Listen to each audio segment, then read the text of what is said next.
प्यारे बच्चों, electric charge and field मेरे साथ बने रहोगे तो बन जाओगे, ठीक है, टेंशन नहीं लेना बिल्कुल भी। इस चैप्टर को बहुत गजब तरीके से करने जा रहे हैं हम।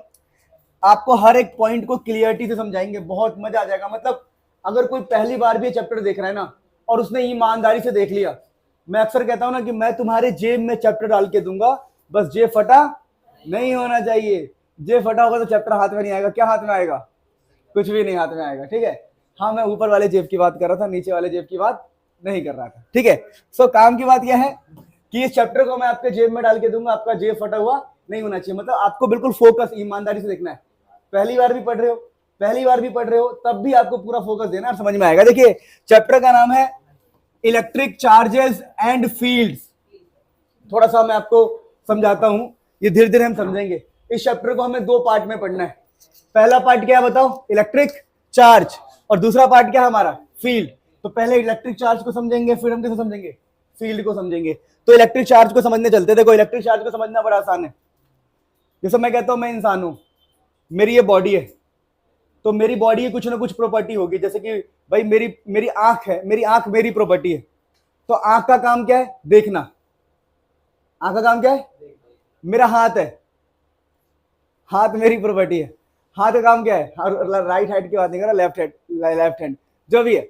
मेरे कहने का मतलब क्या है, जैसे हमारी बॉडी है, हमारी बॉडी की प्रॉपर्टी है आंख, और आंख का काम क्या होता है? देखना।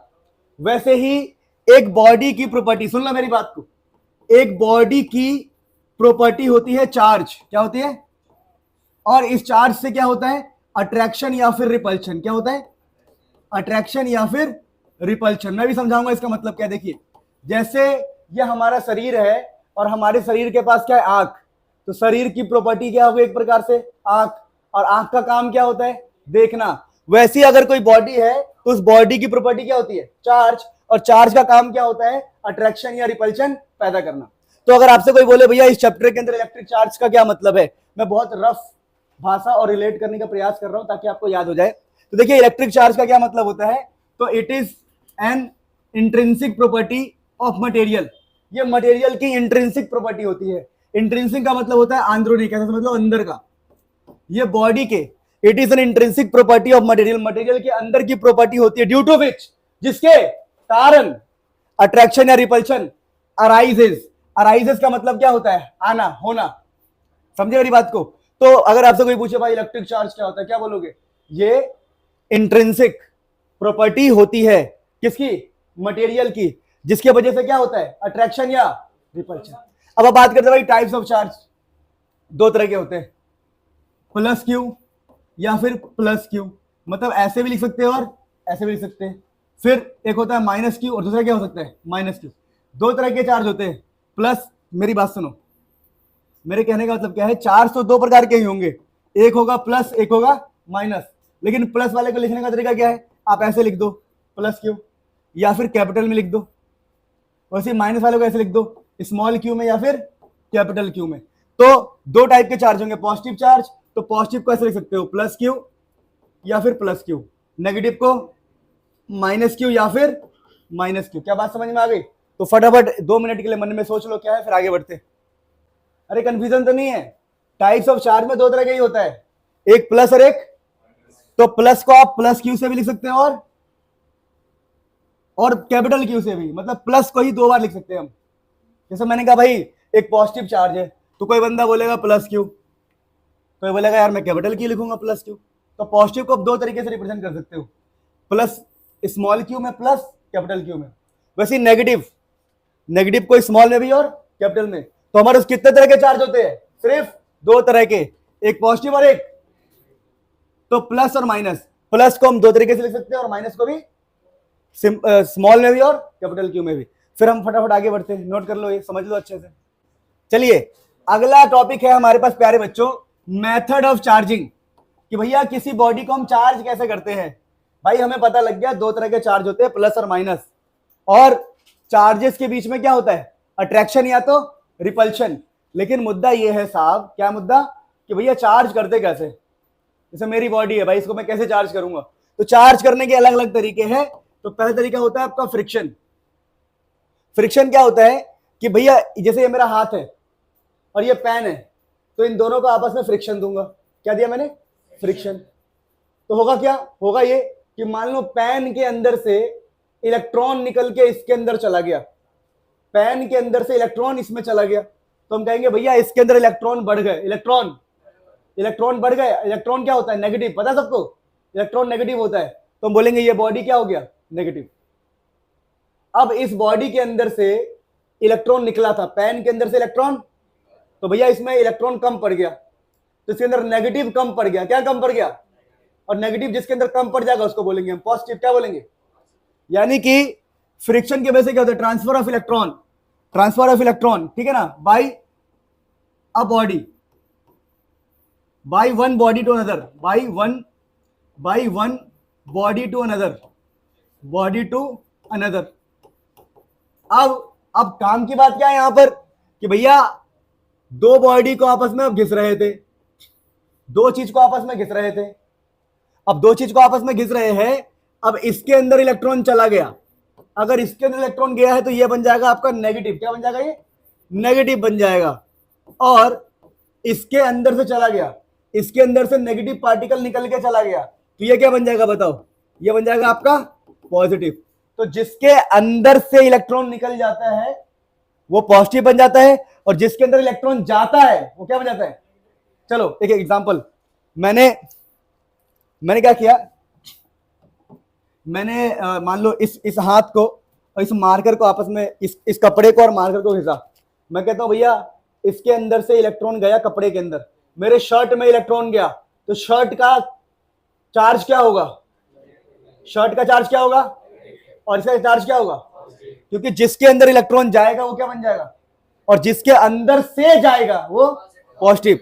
तो दो तरह की बॉडी। तो हम बोल रहे भाई मेथड ऑफ चार्जिंग। क्या सबको पता है इलेक्ट्रॉन एक नेगेटिव पार्टिकल होता है? सबको पता है ना ये बात? चलो बहुत बढ़िया। तो अब बात करते हैं भाई, पहला मेथड है फ्रिक्शन, दूसरा मेथड है कंडक्शन। कंडक्शन में हमारे सिलेबस में ये है कि transfer of charge by contacting one body to another. जब एक बॉडी को दूसरे बॉडी से हम टच करेंगे, दोबारा बोल रहा हूं, जब एक बॉडी से दूसरे बॉडी को टच करते हैं तो उसको बोलते हैं हम कंडक्शन। क्या बोलते हैं? जैसे कि मान लो ये कोई बॉडी है जिसपे चार्ज है Q1, पॉजिटिव चार्ज है Q1, कोई दूसरा बॉडी उस पे चार्ज कितना है? Q2। तो जब हम इन दोनों को कांटेक्ट करेंगे, when contacting each other than charge on both will be, charge on both पता है कितना हो जाएगा? Q1 plus Q2/2, Q1 plus Q2/2। मेरे कहने का मतलब क्या मैं समझा रहा हूं, देखो भैया अगर इन दोनों को हम कांटेक्ट में ला देंगे, मान लो हमने टच करवा दिया, टच क्या करवा दिया, तो इसके ऊपर कितना चार्ज हो जाएगा? तो इसके ऊपर चार्ज हो जाएगा Q1 प्लस Q2/2, और इसके ऊपर भी पता कितना चार्ज हो जाएगा? Q1 plus Q2/2। और ये दोनों बॉडी कैसे है? आइडेंटिकल, एक जैसे बॉडी है। तो कंडक्शन में क्या होता है, जब दो चार्ज बॉडी को, क्या बोला मैंने? दो बॉडी को, कोई भी दो बॉडी, मान लो Q1 चार्ज है, इस पे Q2 चार्ज है, दोनों को हमने टच करवा दिया, तो अब फाइनल चार्ज क्या होगा? इसके ऊपर हो जाएगा Q1 प्लस Q2/2, इसके ऊपर भी Q1 प्लस Q2/2। मैं एग्जांपल से करवाता हूं। मैंने कहा यार मेरे पास ना एक स्फीयर है जिसका रेडियस है R, और इस पे चार्ज है 10 का, कितना चार्ज है? और कोई दूसरा स्फीयर है जिसका रेडियस है R, पर इस पर चार्ज 0 है, इस पे चार्ज है ही नहीं। तो भैया ये चार्ज है और ये क्या है? अनचार्ज। पर हम चाहते हैं चार्ज हो जाए, तो हम इस वाले का इससे करवा देंगे संबंध। क्या करवा देंगे? संबंध करवाने के बाद भैया इसके ऊपर जो चार्ज आएगा पता कितना हो जाएगा? 10, इस पे कितना है? 0, 10 प्लस 0/2, और इसके ऊपर भी कितना हो जाएगा बताओ? 10 प्लस 0/2। मतलब इसका चार्ज है Q1 ये, और ये कितना है? Q2। तो Q1 है 10, Q2 कितना है? 0। तो जब इनको कांटेक्ट करवाओगे आप तो इसके ऊपर चार्ज फाइनल पता कितना आएगा? Q1 plus Q2/2। इसके ऊपर भी कितना हो जाएगा? Q1 plus Q2/2। तो दो आइडेंटिकल बॉडी को टच करने पर उनके ऊपर जो चार्ज आता है वो होता है Q1 plus Q2/2, Q1 plus Q2/2। क्या बात समझ में आ गई? आगो ना आगो? आगो। तो भैया मेथड ऑफ चार्जिंग, दो बॉडी को हम चार्ज करना चाहते हैं। क्या बात समझ में आ गई? तो ये छोटी मोटी बातें थी, इसको नोट कर लो, फिर आगे बढ़ते। चलो आगे बढ़ते, लोगों ने नोट कर लिया होगा। सुनिए, तो अगला जो मेथड है हमारे पास, देखो मेथड ऑफ चार्जिंग में थर्ड मेथड होता है इंडक्शन। अब देखिए इंडक्शन क्या होता है, इंडक्शन में आप टच नहीं करवाते। क्या बोला मैंने? इंडक्शन में टच नहीं करवाते। इंडक्शन एक ऐसा मेथड है जिसमें टच नहीं करवाते। इसके अंदर हम अर्थिंग का इस्तेमाल करते हैं, विदाउट टच, विदाउट टच भी हम बॉडी को चार्ज कर सकते हैं। नहीं समझे मेरी बात को? विदाउट टच कैसे बॉडी को चार्ज कर सकते हैं? देखो समझा रहा हूं मैं। देखो कि भैया आप ना एक बॉडी ले लो, ये बॉडी न्यूट्रल है। क्या अभी न्यूट्रल का मतलब पता क्या होता है? जितने प्लस उतने ही माइनस। मैंने कहा भैया इसके अंदर 2 प्लस है 2 माइनस है, ये बॉडी न्यूट्रल है, तो प्लस माइनस आपस में क्या हो गए? कैंसल। और इसके ऊपर अभी चार्ज 0 है। चार्ज क्या है? क्योंकि प्लस माइनस कैंसिल होकर चार्ज क्या हो जाएगा? तो ये एक न्यूट्रल बॉडी है आपके पास, न्यूट्रल। लेकिन आपको ना ये न्यूट्रल बॉडी नहीं चाहिए। आप चाहते हो कि ये ना चार्ज हो जाए। क्या हो जाए? आप चाहते हो इसको मैं चार्ज कर दूं। तब आप इंडक्शन का इस्तेमाल करोगे, टच भी नहीं करोगे, विदाउट टच, बस अर्थिंग का इस्तेमाल करोगे। पता कैसे? आपने बड़ी चालाकी से इसके बगल में, क्या बोला मैंने? इसके बगल में कोई बंदा ले आओ। जैसे मान लो मैं नेगेटिव बंदा ले आया, अब इसके बगल में मैं एक नेगेटिव बंदा ले आया। अब ये नेगेटिव वाला बंदा खेल जाएगा। क्या कर जाएगा? खेल। कैसे खेल जाएगा? तुम्हें पता है नेगेटिव का काम क्या होता है? नेगेटिव का काम होता है पॉजिटिव को, क्या काम होता है? पॉजिटिव को खींचना। तो ये नेगेटिव वाला बंदा बोलेगा पॉजिटिव को इधर। जैसे तुमने मूवी देखी एनिमल, जिसका फर्स्ट जैसी मूवी स्टार्ट होता है, वो बूढ़ा क्या बोलता है? नहीं देखा क्या? अरे नहीं देखा तुम लोगों ने? अरे बूढ़ा होता है ना उसमें एक, पता है, तो बूढ़ा बोलता है ना। तो वैसे ही यहाँ पर सेम, ये जो नेगेटिव है पॉजिटिव को बोलेगा। हाँ, तो ये जो नेगेटिव है पॉजिटिव को इधर लेके आएगा, तो पॉजिटिव को इधर लेके आ जाएगा। ये बंदा जो नेगेटिव है पॉजिटिव को इधर लेके आ जाएगा। और अगर ये खुद ही नेगेटिव है तो नेगेटिव को धक्का मार के साइड कर देगा साइड। अब हम क्या करेंगे? अब हम ना, ये इतना स्टेप हो गया हमारा, हम एक नेगेटिव को इसको पास लेके आएंगे। चुप हो जाओ। जब एक नेगेटिव को एक न्यूट्रल बॉडी के पास लाएंगे तो नेगेटिव पॉजिटिव को एक तरफ कर देगा, नेगेटिव को एक तरफ कर देगा। अब देखो इससे पता क्या होगा? इसी को हम इंडक्शन कहते हैं। आपने छुआ भी नहीं और इसका आधा बॉडी क्या हो गया? पॉजिटिव, और आधा बॉडी क्या हो गया? इसी को इंडक्शन कहते हैं। अब अगली बार आप क्या करोगे भैया? अगली बार आप अगले स्टेप में क्या करोगे? ये जो आपका बॉडी है ये नेगेटिव है यहाँ पे, और ये क्या है? 2 पॉजिटिव साइड में 2 नेगेटिव साइड में। यहां से कर दोगे अर्थिंग। क्या आप लोगों ने बचपन में सुना है अर्थिंग करने से क्या होता है? अर्थिंग करने से क्या होता है? हम ऐसा मानते हैं भाई, जब हम अर्थ करते हैं तो इलेक्ट्रॉन्स जो है वो अपनी धरती में घुस जाता है। धरती में हम चार्ज कर देते धरती। देखो, तो जब आप अर्थिंग करोगे ना, इसको बोलते हैं हम अर्थिंग। अर्थिंग के लिए ऐसे सिंबल होता है अर्थिंग। जब आप अर्थिंग करते हैं ना, तो ये इलेक्ट्रॉन मान लो अंदर चला गया। इलेक्ट्रॉन कहां चला गया? अंदर। तो ये जो बॉडी बचेगा, क्या बोला मैंने? ये जो बॉडी बचेगा कैसा बचेगा? पॉजिटिव बचेगा। क्या बचेगा? समझ ना आया? अरे आया कि नहीं आया? तो ये बॉडी क्या बन गया? पॉजिटिवली। तो देखो, पहले एक बॉडी न्यूट्रल था, आपने एक नेगेटिव एक चार्ज बॉडी को पास लेके आए, उसका नाम दिया आपने इंडक्शन। इंडक्शन में क्या होता है? पॉजिटिव एक तरफ, नेगेटिव एक तरफ। अब फिर आपने अर्थिंग कर दी, नेगेटिव वाले को धरती में गाड़ दिया, तो बच क्या गया? मेरी बात समझे? यही होता है बेटा जीवन में। सही बता रहा हूं मैं। देखो, एक आदमी एक औरत से बहुत प्यार करता है, लड़का लड़की बोलते हैं, लेकिन कोई दूसरा बंदा आएगा, एक को पकड़ लेगा और इसकी जिंदगी खराब हो गई, धरती में चला गया वो। सेम। समझ पा रहे हो स्टोरी? नहीं आ रही समझ में? लड़के नहीं हो आप? समझ गए कुंदन? ठीक है, मजाक कर रहा था। तो हमने कितने मेथड समझे? 3 मेथड समझे। किसके? चार्जिंग के। तो फटाफट इसको समझ लो, फिर आगे बढ़ते हैं। अच्छा, जिन बच्चों को तकलीफ है, दर्द है, जिनको नहीं पता, सुन लो कि चार्ज जो है, चार्ज उसकी ऐसा यूनिट कूलम होती है। क्या होती है? सी, कूलम। तो चार्ज की ऐसा यूनिट क्या होती है? कूलम। जैसे मैंने बोला charge is equal to plus का 10 कूलम, ऐसे। और जिनको नहीं पता, इलेक्ट्रॉन एक नेगेटिव पार्टिकल है, बता दूं। प्रोटॉन एक पॉजिटिव पार्टिकल है, जिनको नहीं पता बता दूं, जिनको दर्द होता है बात बात पे। और जिनको ये नहीं पता कि प्लस प्लस में रिपल्शन होता है, माइनस माइनस में रिपल्शन होता है, प्लस माइनस में अट्रैक्शन होता है, माइनस प्लस में। तो जब भी ऐसा दिखाई दे, सेम सेम रिपल्शन, अलग अलग अट्रैक्शन। समझ में आ रही बात? छोटी मोटी बात है, यही है सबसे बेसिक लॉ। यही आपका सबसे बेसिक लॉ है, इसको बोलते हैं फंडामेंटल लॉ। जिनको नहीं पता बता दूं हल्का सा, फंडामेंटल लॉ, फंडामेंटल लॉ कहता है कि प्लस प्लस में रिपल्शन होगा, माइनस माइनस में रिपल्शन होगा, प्लस माइनस में अट्रैक्शन होगा, माइनस प्लस में अट्रैक्शन होगा। अब हम काम की बात करते हैं। हमने चार्ज पढ़ लिया, चार्ज का वो पढ़ लिया भैया कि चार्ज कैसे करते हैं किसी बॉडी को। अब अगला है प्रॉपर्टीज ऑफ इलेक्ट्रिक चार्ज, कि भैया इलेक्ट्रिक चार्ज की प्रॉपर्टी क्या होती है। बहुत ही सिंपल, बहुत सिंपल भाषा में बोलूं तो देखिए, पहली प्रॉपर्टी होती है हमारे प्रॉपर्टी ऑफ इलेक्ट्रिक चार्ज में, बेसिक प्रॉपर्टी की बात चले बेटा, तो देखिए पहला सिंपल है एडिटिव इन नेचर। भाई ये किसको नहीं आता होगा कि चार्ज को हम ऐड कर सकते हैं। मैंने कहा भाई 2 + 2 कितना होता है, तो जो चार्ज होता है भैया, चार्ज होता है स्केलर। स्केलर मतलब जिसको आप सिंपल तरीके से ऐड कर सकते हो। तो charge is a scalar quantity, charge scalar बनता है, इसको सिंपल तरीके से ऐड कर सकते हैं। मतलब सर चार्ज की प्रॉपर्टी क्या है, एडिटिव इन नेचर। मतलब sir charge can be added like scalar. जैसे मैंने कहा नेट चार्ज कितना हो जाएगा, नेट चार्ज कितना हो जाएगा बताओ, 2 कूलम, 5 कूलम, 8 कूलम, 3 कूलम। जैसे हमने कहा भैया एक सिस्टम है, उस सिस्टम में 2 कूलम है, 5 कूलम है, 8 कूलम है, 3 कूलम है। नेट चार्ज बताओ, नेट मतलब टोटल बताओ। तो आप क्या बोलोगे, 2 + 5 + 8 + 3 कितना हो गया, 18। मैं तुमसे एक क्वेश्चन दूंगा, तुमसे होगा नहीं। कुंदन भाई गीली नहीं होनी चाहिए, ठीक है।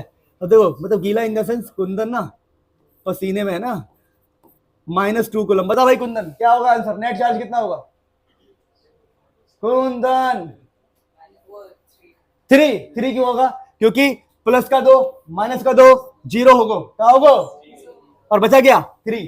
तो नेट चार्ज को सिंपल तरीके से ऐड कर सकते हैं। पहली प्रॉपर्टी एडिटिव इन नेचर, बात समझ में आ गई। अगला क्वेश्चन है conservation of charge. Conservation of charge का मतलब क्या होता है, मैं कहता हूं कंजर्वेशन ऑफ लायन, शेर, लायन होता है lion, conservation of lion. Lion मतलब हमें शेर की संख्या अगर 10 है तो 10 ही रखनी है। कंजर्वेशन वर्ड का मतलब समझते हो क्या होता है, कंजर्व करना। हम कहते हैं भाई पानी को कंजर्व करो। तो देखिए कंजर्वेशन ऑफ चार्ज का मतलब है कि भैया चार्ज को आप सेम ही रहेगा। कंजर्वेशन वर्ड का मतलब पता है क्या होता है, कंजर्वेशन वर्ड का मतलब होता है इनिशियल इक्वल टू फाइनल। क्या मतलब होता है, कंजर्वेशन वर्ड का मतलब होता है जितना है कम से कम उतना तो रखो भाई। अब हमारे देश में मान लो 10 शेर रह गए तो 10 रहने चाहिए। कंजर्वेशन ऑफ टाइगर का ये मतलब है कि 10 है तो 10 तो रहना चाहिए।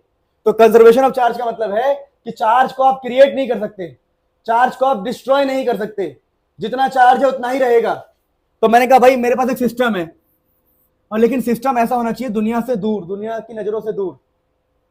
जैसे मैंने कहा एक तिजोरी है, उस तिजोरी में मैंने रख दिया भाई 2 कूलम और 4 कूलम का चार्ज, तो 100 साल बाद भी ये कितना होगा, 100 साल बाद भी देखेंगे तो कितना रहेगा बताओ। अगर अभी 6 है तो 100 साल बाद भी कितना होगा, 6 कूलम ही रहेगा। यही कंजर्वेशन ऑफ चार्ज है। Charge can not be created and nor be destroyed in isolated system.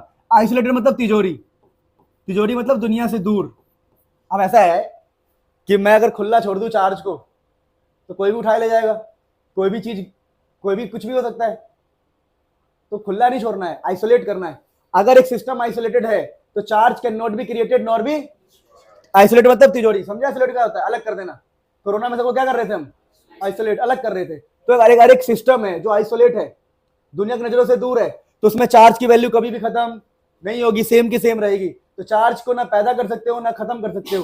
Charge की वैल्यू इनिशियल इक्वल टू क्या रहेगा, final, that is conservation of charge. अगला है अपने पास है क्वांटाइजेशन ऑफ चार्ज। अभी जो क्वांटाइजेशन ऑफ चार्ज है बढ़िया बढ़िया लोगों को समझ नहीं आता, पर मैं आपको समझाता हूं। देखो मान लो मैंने कहा भैया एक बॉडी है, ये कोई बॉडी है ए और कोई बॉडी है बी, ये दो। अब मैंने इसके अंदर से एक इलेक्ट्रॉन डाला, बी के अंदर से इलेक्ट्रॉन डाला, 1 इलेक्ट्रॉन। अगली बार मैंने 2 इलेक्ट्रॉन डाला, अगली बार 3 डाला इलेक्ट्रॉन, अगली बार 50 इलेक्ट्रॉन डाला।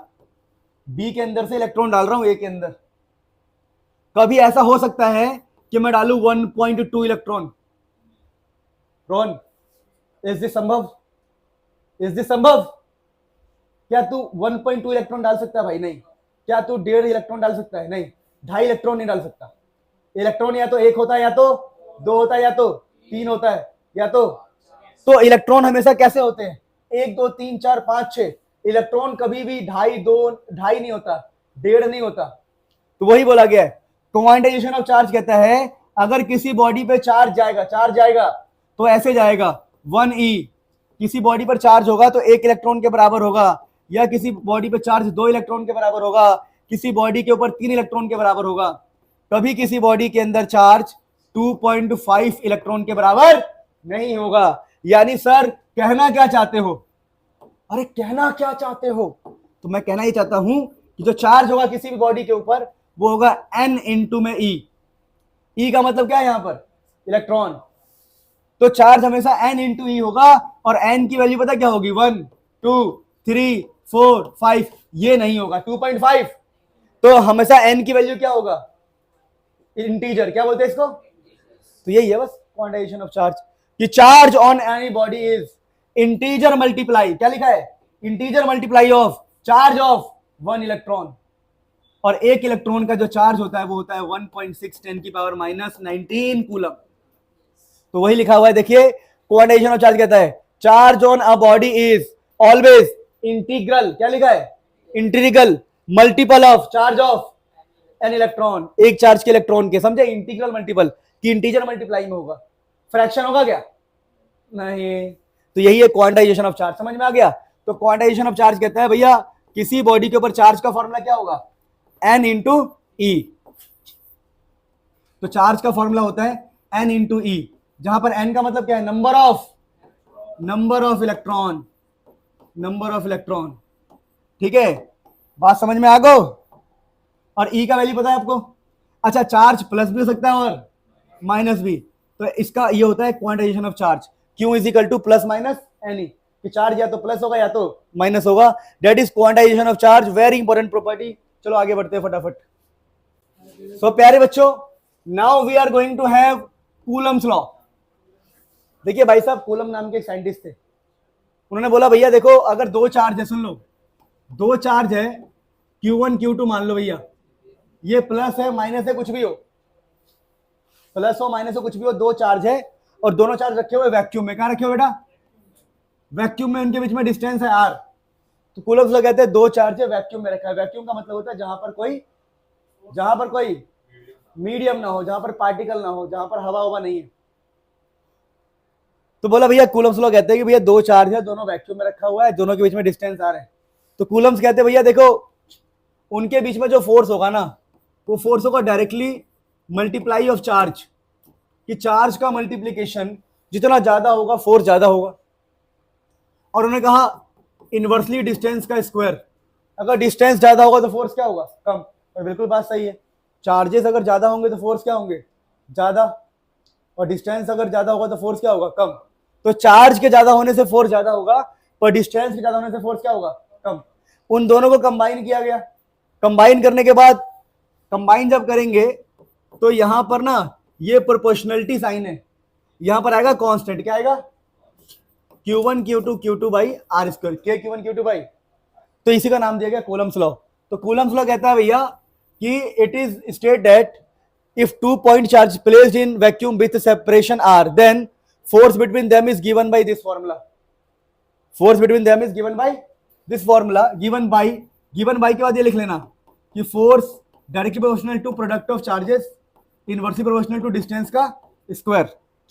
मेरी बात समझे नहीं समझे? अरे आगो ना आगो। फिर उसके बाद आप बोल दोगे भैया ये है, जहां पर k ना k एक कांस्टेंट होता है। k क्या होता है? तो देखिए अगर हम k के बारे में बात करें तो अभी मैं थोड़ा सा इसको भूल जाना, प्लीज रिक्वेस्ट कर रहा हूं, इसको भूल जाओ फिलहाल। आप इतना देखो, कूलम्स लॉ कहता है कि भैया अगर दो चार्ज है, डिस्टेंस r है, तो फोर्स का फॉर्मूला होगा k Q1 Q2 by are square, जहां फोर्स डायरेक्टली है चार्ज के, इनवर्सली है डिस्टेंस के स्क्वायर के। अब हम बात करते हैं k। तो यहां पर जो k है ना, इन सब बातों को भूल जाना, अभी मैं समझा दूंगा क्या मतलब है, ये सब तो ऐसे लिख दिया गया। यहाँ पर जो k है ना, k इसका मतलब होता है 9 इंटू 10 की पावर 9, ये है प्रोपोर्शनलिटी कांस्टेंट। और इस k का भी एक फॉर्मूला होता है। तो k का फॉर्मूला होता है 1/4 पाई एप्सिलॉन नॉट। अब यहां पर हम बात करते हैं छोटी सी बात कि ये, इसे भूल जाना, भी रुक जाओ, सब भूल जाना। यहां पर k है 1/4 पाई एप्सिलॉन नॉट है, तो k की जो वैल्यू है 9 इंटू 10 की पावर 9 है। और k का जब हम फॉर्मूला खोलेंगे तो k को बोलते हैं 1/4 पाई एप्सिलॉन नॉट। अब बात करते हैं इस एप्सिलॉन नॉट को क्या बोलते हैं। तो इसका नाम होता है परमिटिविटी ऑफ फ्री स्पेस। क्या नाम होता है? Permittivity of free space. इसे बोलते हैं परमिटिविटी ऑफ फ्री स्पेस। क्या बात समझ में आई? ये जो एप्सिलॉन नॉट है, सिर्फ एप्सिलॉन नॉट, ये फ्री स्पेस का परमिटिविटी होता है, ये भी एक कांस्टेंट होता है। तो एप्सिलॉन नॉट को बोलते हैं परमिटिविटी ऑफ फ्री स्पेस। डरना नहीं है बिल्कुल भी, अभी बस इतना समझ लो, फिर आगे बताऊंगा इसके बारे में डिटेल में। कूलम्स लॉ क्या है? बड़ा आसान है। देखिए, तो अभी हम कूलम्स लॉ को पढ़ रहे थे, और कूलम्स लॉ से हमें क्या मिला सीखने को कि भैया एक फोर्स होता है K Q1 Q2 by are square, जहां पर हम K को चाहे तो ऐसे भी लिख सकते हैं खोल के 1/4 pi epsilon naught Q1 Q2 by are square, जहां पर ये होता है परमिटिविटी ऑफ फ्री स्पेस। ये कांस्टेंट वैल्यू होती है। देखिए, ये जो है ना परमिटिविटी ऑफ फ्री स्पेस होता है, और इसकी वैल्यू होती है 8.85 10 की पावर -12, यानी इस कांस्टेंट का नाम है परमिटिविटी ऑफ फ्री स्पेस। और ये जो कांस्टेंट है K, इसी का ये फॉर्मूला है, और इस K की वैल्यू होती है 9 × 10 की पावर 9, और इसको हम फोर्स कांस्टेंट बोलते हैं, इलेक्ट्रोस्टैटिक फोर्स कांस्टेंट। ये हमारा फोर्स कांस्टेंट है। मेरी बात समझे? Electrostatic force constant. तो ये कूलम्स लॉ है भाई हमारा कुल मिला के। आप चाहो तो K की वैल्यू डायरेक्टली पुट कर दो 9 × 10 की पावर 9, चाहे तो ये पुट कर दो, ये आप पर डिपेंड करता है, पर ये वाला यूज मत करना, ये ऐसे फालतू ऐसी है, बस ये टफ करने के लिए है, इसे भूल जाओ। न्यूमेरिकल फिजिकल में यही वाला इस्तेमाल होगा, दैट इज कूलम्स लॉ। अब हम कुछ बातें करेंगे आगे। क्या बातें करेंगे? एक छोटा सा टॉपिक है, वो टॉपिक मैं पहले आपको समझा दूं। देखिए, अभी जो आपने फोर्स का फॉर्मूला पढ़ा, वो फोर्स का फॉर्मूला है K Q1 Q2 by are square. ये जो फोर्स आपने पढ़ा इसको बोलते हैं वैक्यूम। ये जो फोर्स है, फोर्स इन वैक्यूम है। फोर्स इन क्या है? वैक्यूम। मतलब जब कहीं पर कोई पार्टिकल नहीं है, कोई मीडियम नहीं, कोई दुनियादारी नहीं है, लेकिन अगर बाई चांस ऐसा हो जाए कि किसी बंदे ने पानी डाल दिया, पानी मतलब दो चार्ज है, उनके बीच में डिस्टेंस आर है, और अभी पर प्यारे बच्चों ये वैक्यूम है। क्या ये? वैक्यूम। और किसी बंदे का यार मूड खराब हो गया, उसने पानी भर दिया इसके अंदर, पानी, तो फोर्स तो बदलेगा भाई, पानी आ गया ना, तो फोर्स में कितना बदलाव आएगा? तो फोर्स इन मीडियम का फॉर्मूला ध्यान रखना आप, फोर्स इन मीडियम कभी भी निकालना हो किसी मीडियम के अंदर, तो जो भी फोर्स इन वैक्यूम आएगा, जो भी फोर्स इन वैक्यूम होगा, उसको डिवाइड करना होता है एक टॉपिक से, इसको बोलते हैं हम डाइलेक्ट्रिक कांस्टेंट। ये भी एक कांस्टेंट होता है मीडियम का, डाइलेक्ट्रिक कांस्टेंट ऑफ मीडियम। मैं एक एग्जांपल कराऊंगा, आप समझ जाओगे। डाइलेक्ट्रिक कांस्टेंट ऑफ मीडियम, या फिर इसी का एक और नाम होता है, इसी का एक और नाम पता है क्या होता है? Relative permittivity. Relative permittivity. देखो भैया, अगर तुम्हें मलाई खाना है तो सिंपल याद रखो कि भैया फोर्स इन मीडियम निकालना हो तो जो पहले वाला फोर्स है उसको डिवाइड किसे करना है? डाइलेक्ट्रिक कांस्टेंट ऑफ मीडियम या फिर रिलेटिव परमिटिविटी। अगर मैं आपको सिंबल फॉर्म में लिखाऊं तो फोर्स इन मीडियम पता होता है क्या होता है? Force in vacuum by ER बोल देते हैं, ER। रिलेटिव परमिटिविटी या फिर डाइलेक्ट्रिक को हम ER बोल देते हैं। कई लोग ऐसे भी लिखते हैं कि force in medium is equal to force in vacuum by टेढ़ा के। ये K 9 × 10 की पावर 9 नहीं है, ये K अलग कांस्टेंट है, ये कांस्टेंट ये है डाइलेक्ट्रिक कांस्टेंट। तो इनके सिंबल्स बता रहा हूं मैं आपको।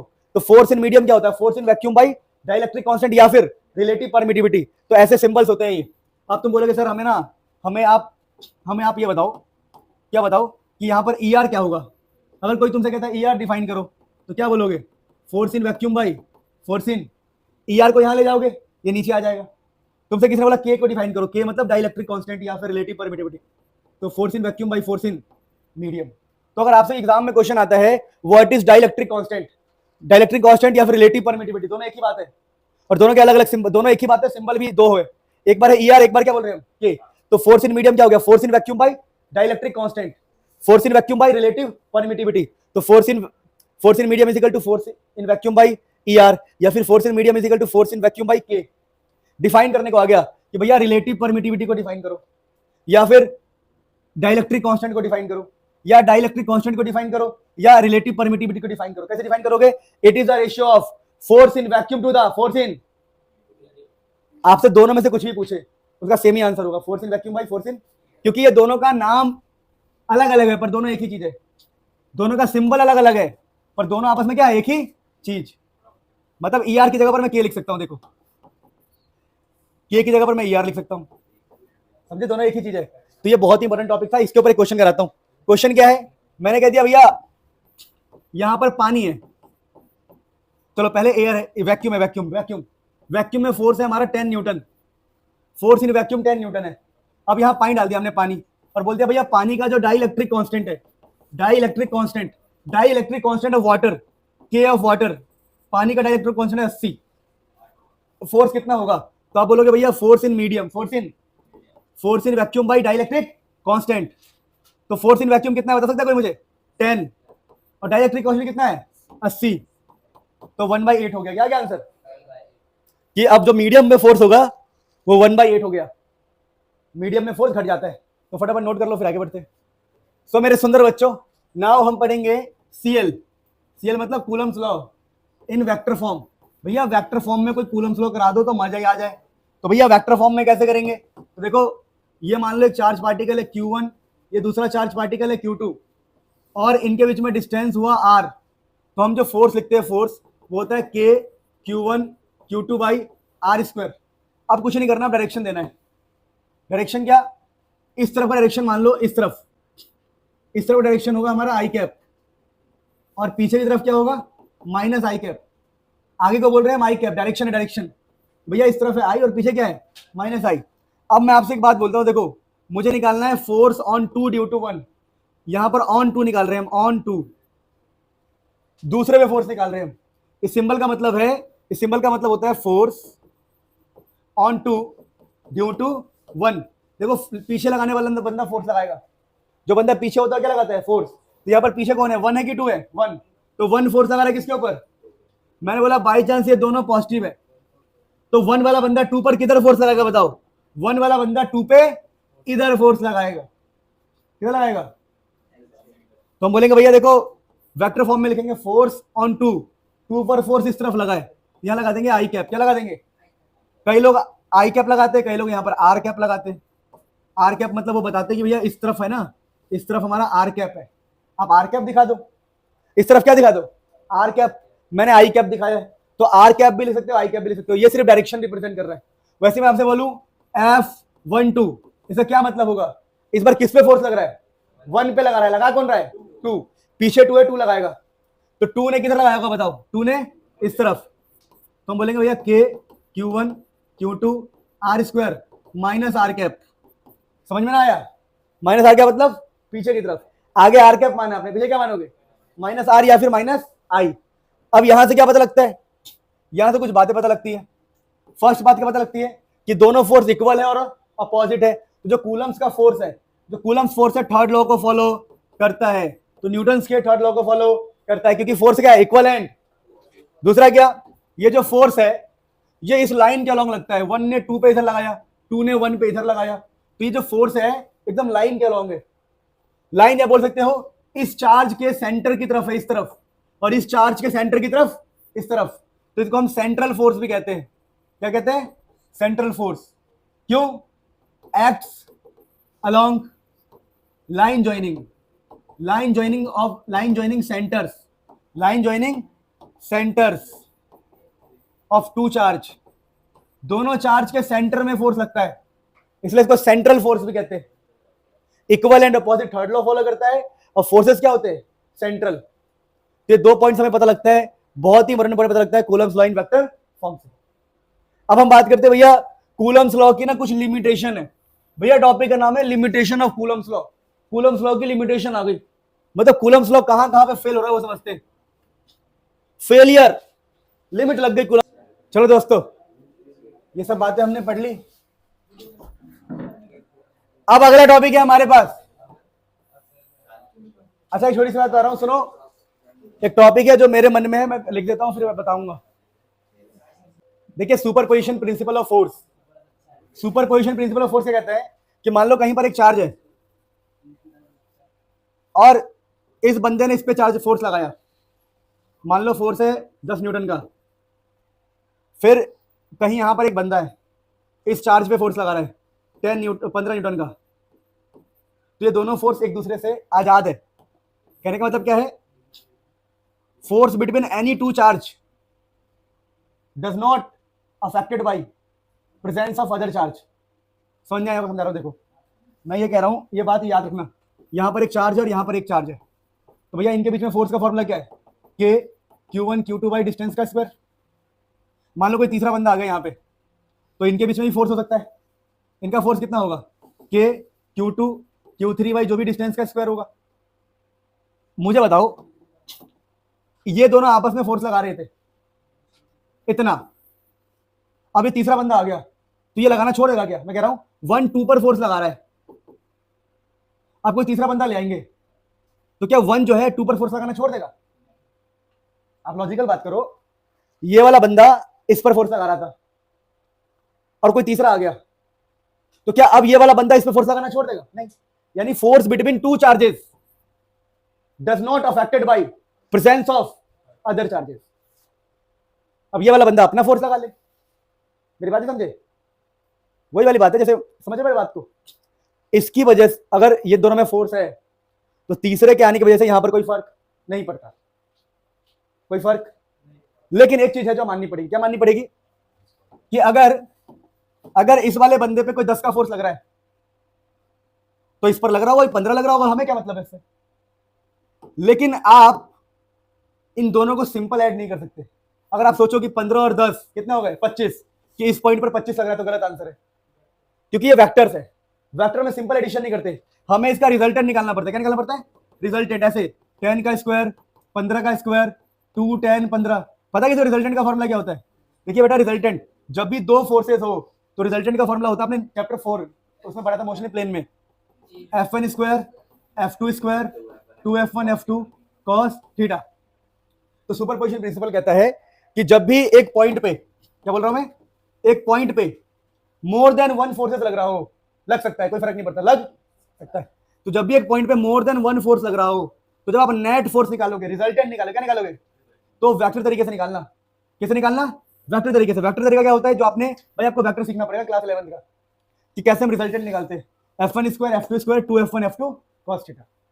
तो वही है सुपरपोजिशन प्रिंसिपल, कि resultant force on a charge, मान लो ये कोई चार्ज है, तो इसका रिजल्टेंट फोर्स निकालना है due to number of charges, number of another charges. जैसे इस पॉइंट पर एक बार इस वाले बंदे ने फोर्स लगाया, एक बार इस वाले बंदे ने फोर्स लगाया, तो एक पॉइंट पे जब नंबर ऑफ चार्ज हो, नंबर मतलब ज्यादा, अनदर चार्जेस हो, तो resultant force on a charge, एक चार्ज पे रिजल्ट निकालना है due to number of another charges. ठीक है, तो resultant force on a charge due to number of another charges given by vector sum, vector sum होगा ये SUM, given by vector sum of each force. Sorry, ठीक है, I hope आप समझ गए होंगे कि भैया अगर किसी पॉइंट पे मोर देन 1 फोर्स लग रहा है तो रिजल्टेंट फोर्स निकालने के लिए, resultant force on a charge, अगर किसी चार्ज पे रिजल्ट निकालना है due to another charges, another charges की वजह से, तो किससे निकलेगा? गिवन मिलेगा हमें, किससे? Vector sum of each. दोनों का वेक्टर सम लगाओ, वेक्टर सम कहते हैं रिजल्टेंट का कॉन्सेप्ट लगाओ। चलिए, ये हमने पढ़ लिया वेक्टर सम और रिजल्टेंट वाला कॉन्सेप्ट। अब अगला टॉपिक है हमारा इलेक्ट्रिक फील्ड। ठीक है, तो हम इलेक्ट्रिक फील्ड पढ़ने जा रहे हैं। तो इलेक्ट्रिक फील्ड क्या होता है? तो मान लो मैंने कहा भैया एक पॉजिटिव चार्ज है, यहां पर एक दूसरा पॉजिटिव चार्ज है। अब ये दोनों पॉजिटिव एक दूसरे को छू भी नहीं रहे, और बिना छुए क्या लगा रहे हैं? रिपल्शन। बिना छुए क्या लगा रहे हैं? रिपल्शन। तो भैया बिना छुए रिपल्शन कैसे हो सकता है? तो लोगों ने सोचा कि जैसे एक मैग्नेट का नॉर्थ पोल होता है और दूसरे मैग्नेट का नॉर्थ पोल है, तो बिना छुए क्या होगा इनके अंदर? रिपल्शन। तो हम मानते हैं यहाँ पर मैग्नेटिक फील्ड क्या है? जैसे मैग्नेट में मैग्नेटिक फील्ड होता है, वैसे ही एक चार्ज के आसपास बिना छुए रिपल्शन के लिए इसके अंदर से क्या निकलता है? Electric field. क्या निकलता है? तो चार्ज के आसपास की जगह को हम इलेक्ट्रिक फील्ड कहते हैं। जैसे मैग्नेट के आसपास की जगह को क्या कहते हैं? Magnetic field. तो इलेक्ट्रिक फील्ड क्या होता है? तो electric field it is the space around the charge particle, around the charge particle के आसपास का स्पेस। तो अगर मैं इसको जूम आउट करूं तो देखो पढ़ो क्या लिखा है, it is the space around the charge particle where force of attraction repulsion can be experience, can be experience. तो चार्ज के आसपास की वो जगह, किसी चार्ज, मान लो ये प्लस चार्ज है, तो प्लस चार्ज के आसपास की वो जगह जहां पर मुझे अट्रैक्शन और रिपल्शन मिले, क्या मिले? अट्रैक्शन और रिपल्शन मिले, तो मैं समझ जाऊंगा कि ये इलेक्ट्रिक फील्ड है। दोबारा, जैसे एक मैग्नेट के आसपास मैग्नेटिक फील्ड होता है अट्रैक्शन रिपल्शन के लिए, वैसे एक चार्ज के आसपास क्या होता है? इलेक्ट्रिक फील्ड, ताकि हमें छूना भी ना पड़े और क्या हो जाए? रिपल्शन। तो आप ऐसा मान लीजिए कि मैं एक चार्ज हूं, तो मेरे अंदर से इलेक्ट्रिक फील्ड निकलता है रिपल्शन अट्रैक्शन करने के लिए, तो मेरे आसपास क्या होगा? Electric field. तो मेरे आसपास की जगह क्या होगी? Electric field. चार्ज के आसपास की जगह क्या होती है? Electric field. तो it is the space around the charge particle where force of attraction repulsion can be experience. अब इलेक्ट्रिक फील्ड का फॉर्मूला क्या होता है? देखिए इलेक्ट्रिक फील्ड का फॉर्मूला बताया गया है, देखिए ऐसा बताया गया है, समझा रहा हूं मैं। देखिए इलेक्ट्रिक फील्ड का समझाने का तरीका देखो, कि मान लो यहां पर ये इलेक्ट्रिक फील्ड है, ये एरो इलेक्ट्रिक फील्ड है, और मान लो किसी चार्ज पार्टिकल को आपने रख दिया, मान लो चार्ज पार्टिकल है Q0। इलेक्ट्रिक फील्ड के अंदर किसी चार्ज पार्टिकल को हम रख रहे हैं, क्या चार्ज पार्टिकल का नाम क्या है? Q0। तो क्यू नॉट के ऊपर कितना फोर्स लगा, तो आपको पता है इलेक्ट्रिक फील्ड क्या लगाता है, फोर्स। तो हमने मान लिया यहां पर फोर्स लगा है, फोर्स क्या लगा, तो कितना फोर्स लगा उस चार्ज के ऊपर, उन दोनों का रेशियो इलेक्ट्रिक फील्ड का फॉर्मूला होता है। तो इलेक्ट्रिक फील्ड का फॉर्मूला क्या होता है, फोर्स पर यूनिट चार्ज। मेरी बातें समझ पा रहे, बहुत सिंपल भाषा में बताऊं तो ऐसे समझो कि भैया देखो हमें इलेक्ट्रिक फील्ड का फॉर्मूला बनाना है, तो हमने कहा भैया तो इलेक्ट्रिक फील्ड करता क्या है, तो इलेक्ट्रिक फील्ड फोर्स लगाता है, क्या लगाता है, किसके ऊपर, चार्ज के ऊपर। तो कितना फोर्स कितने चार्ज पे लग रहा है उसके रेशियो को ही हमने इलेक्ट्रिक फील्ड बोल दिया फॉर्मूला बनाने के लिए, कि इलेक्ट्रिक फील्ड करता क्या भाई, फोर्स लगाता है। तो force per unit charge, force per unit charge को हम इलेक्ट्रिक फील्ड बोलते हैं, force per unit charge, force per unit charge को हम इलेक्ट्रिक फील्ड बोलते हैं मैथमेटिक्स में। किसमें बोलते हैं, मैथमेटिक्स में। तो इलेक्ट्रिक फील्ड का फॉर्मूला कितना होता है, क्या होता है, कितना फोर्स लगा कितने चार्ज पे। ये चार्ज है जिस पर फोर्स लगा, जिस पर फोर्स लगा, फोर्स लगा। मेरी बात समझ में आ गया, तो ये इलेक्ट्रिक फील्ड का फॉर्मूला होता है। दूसरा क्या, एक टॉपिक है electric field due to a point charge. इसका क्या मतलब है, अगर मान लीजिए हमारे पास कोई चार्ज है प्लस क्यू, तो इसके अंदर से क्या निकलेगा बताओ, इलेक्ट्रिक फील्ड निकलेगा। हम चाहते हैं यहां पर इलेक्ट्रिक फील्ड की वैल्यू निकालना, तो ये वाली डिस्टेंस नाप लो, डिस्टेंस मान लो r। तो इस पॉइंट पर अगर इलेक्ट्रिक फील्ड निकालना है तो इलेक्ट्रिक फील्ड का फॉर्मूला पता क्या होता है, के होता है कांस्टेंट, 9 × 10⁻⁹ चार्ज की वैल्यू डिस्टेंस का स्क्वायर। तो अगर इलेक्ट्रिक फील्ड आपको निकालना है तो फोर्स को चार्ज से डिवाइड कर दो, चार्ज कौन सा होगा, जिस पर फोर्स लगा। या फिर अगर इलेक्ट्रिक फील्ड निकालना है किसी चार्ज की वजह से, तो फॉर्मूला क्या होता है, KQ/R²। तो ये दो फॉर्मूले होते हैं इलेक्ट्रिक फील्ड के, फोर्स अपॉन चार्ज या फिर K × चार्ज/R²। इसे समझ लो, फिर आगे बढ़ते हैं। चलो दोस्तों आगे बढ़ते हैं। तो आपको मैं समझाऊं तो हमने ये सीखा कि भैया इलेक्ट्रिक फील्ड निकालना है तो फोर्स को चार्ज से डिवाइड कर दो, समझे। या तो अगर कोई चार्ज दिया हुआ है और डिस्टेंस दिया हुआ है तो इलेक्ट्रिक फील्ड क्या हो जाएगा, KQ/। बहुत सिंपल, बहुत ही सिंपल। अब आगे देखो, आगे आगे अब अगला टॉपिक है हमारे पास इलेक्ट्रिक फील्ड लाइंस। अब ये इलेक्ट्रिक फील्ड लाइंस क्या होती है समझना पड़ेगा। तो देखिए अगर कोई पॉजिटिव चार्ज है तो उसके अंदर से निकलने वाली जो धाराएं हैं उनको बोलते हैं हम इलेक्ट्रिक फील्ड लाइंस। कि भैया एक चार्ज है उससे इलेक्ट्रिक फील्ड निकलेगा और वही इलेक्ट्रिक फील्ड जाके अट्रैक्ट करेगा या फिर रिपेल करेगा। अब इलेक्ट्रिक फील्ड लाइंस के बारे में तो हम समझ गए, अब इसकी कुछ प्रॉपर्टीज होती है। क्या प्रॉपर्टीज होती है, देखो पहला हम अलग अलग बना रहे हैं। जैसे मान लो हमारे पास एक प्लस है तो प्लस से इलेक्ट्रिक फील्ड निकलता है, निकलता हुआ एरो दिखाई देगा, और माइनस के अंदर इलेक्ट्रिक फील्ड जाके घुस जाता है, तो माइनस में इलेक्ट्रिक फील्ड घुसता है, प्लस से इलेक्ट्रिक फील्ड निकलता है, माइनस में घुसता है। अगर एक प्लस और एक माइनस है तो क्या होगा, इन प्लस से निकलेगा, इस प्लस से निकलेगा प्यारे बच्चों, और माइनस में जाके घुस जाएगा। क्या बात है, तो इलेक्ट्रिक फील्ड प्लस से निकलता है और माइनस में जाके घुस जाता है, तो माइनस में जाके घुस जाएगा। तो ये बड़ी सिंपल सिंपल प्रॉपर्टीज है। अब यहां पर देखो अगर एक प्लस है, क्या बोला मैंने, एक प्लस है और दूसरा भी प्लस है, तो प्लस से निकलेगा सही पर प्लस में घुसता नहीं है, तो ये निकलते हुए दिखाई देंगे, ये निकलते हुए दिखाई देंगे। क्योंकि प्लस से निकलेगा तो प्लस में नहीं घुसता, प्लस से निकल के माइनस में घुसता है। तो अगर दोनों ही प्लस होगा तो ऐसा डायग्राम बनेगा, ठीक है। यहाँ पर रिपल्शन स्टार्ट हो जाएगा, ये टकराएगा इससे, टकराएगा मतलब उसके पास जाकर रिपेल कर देगा। तो ध्यान रखना, एक प्लस माइनस में घुसता है तो यहाँ पर होता है अट्रैक्शन, क्या होता है, लेकिन एक प्लस प्लस में नहीं घुसता तो रिपल्शन होता है। तो छोटी छोटी बातें ध्यान रखोगे, ठीक है। तो प्लस से निकलता है माइनस में जाता है। अगर मैं तुमसे बोलूं कि इलेक्ट्रिक फील्ड प्लस से स्टार्ट हुआ और प्लस में ही घुस गया तो ये गलत बात है। इलेक्ट्रिक फील्ड प्लस से स्टार्ट होके माइनस में घुसता है, प्लस से स्टार्ट होके प्लस में घुसता नहीं है, तो क्लोज नहीं बनता। यहाँ पे इलेक्ट्रिक फील्ड कभी भी क्लोज लूप नहीं बनाता। क्या बोला मैंने, तो ये एक बार आप देख लो, फिर आगे बढ़ते हैं। देखिए प्यारे बच्चों, अगला अपने पास क्या है, property of electric field lines. तो देखो आपको तो मैंने बता दिया, बहुत सारे बता दिए। पहला क्या बताया मैंने, प्लस से निकलता है माइनस में जाता है। दूसरा क्या है, देखो it is continuous smooth curve without any break. मान लो कोई प्लस से निकला, इलेक्ट्रिक फील्ड प्लस से निकला, तो ऐसा नहीं होगा कि भाई पहले प्लस से निकला फिर गायब हो गया फिर स्टार्ट हो गया, ऐसा होगा क्या, नहीं। प्लस से निकला तो माइनस तक जाएगा, अगर माइनस नहीं है तो चलता रहेगा चलता रहेगा जब तक इन्फिनिट ना आ जाए। इलेक्ट्रिक फील्ड हमेशा प्लस से निकलता है और माइनस ही तलाश करता है। अगर माइनस नहीं मिलता है तो इलेक्ट्रिक फील्ड चलते चलते चलते अपना दम तोड़ता है, कहां पर, इन्फिनिट पे। तो इलेक्ट्रिक फील्ड हमेशा कैसे होते हैं बताओ, electric field it is continuous, लगातार, स्मूथ, विदाउट एनी ब्रेक, कोई ब्रेक नहीं होता। अगला क्या है, it starts from positive and ends towards, it never make close loop, कभी क्लोज नहीं बन सकता। क्लोज क्यों नहीं बन सकता बताओ, क्योंकि स्टार्ट हो रहा है पॉजिटिव से जा रहा है इन्फिनिट पे या फिर नेगेटिव पे, तो क्लोज कैसे बने। क्लोज का मतलब है कि यहां से स्टार्ट हुआ यहीं घुस गए, होता है कभी, नहीं होता। अगला है tangent at any point gives direction. मतलब क्या है भाई, सुनो, जैसे मैंने कहा भैया ये इलेक्ट्रिक फील्ड है, तो बताओ यहां पर इलेक्ट्रिक फील्ड कहां जा रहा है, ऊपर, टेंजेंट से पता लगता है। यहां कहां जा रहा है, नीचे, तो tangent, tangent at any point gives direction of electric field. अगला इसके अंदर एक और प्रॉपर्टी होती है इंपॉर्टेंट, जो मैं लिखवा देता हूं, या मेंशन ही पहले मैं लिखता हूं, फिर हम बात करेंगे, ठीक है। ये लास्ट और इंपॉर्टेंट प्रॉपर्टी है इसकी, प्रॉपर्टी तो हजारों है पर ये इंपॉर्टेंट है। देखो, electric field never intersect each other. मतलब अगर दो फील्ड लाइन से, सुनो, तो ये कभी इंटरसेक्ट नहीं करेगी, क्योंकि जहां पर इंटरसेक्ट करेगी वहां हम कंफ्यूज हो जाएंगे कि भाई कौन सा किसका वाला है, बताओ, भूल गए। अब ये वाला ऐसा हो सकता है ना कि ये वाला इस तरफ चला गया या ये वाला आगे गया है, नहीं समझे। जैसे मैं तुमसे बोलूं, देखो, चलो मैं चुपके से बनाता हूं।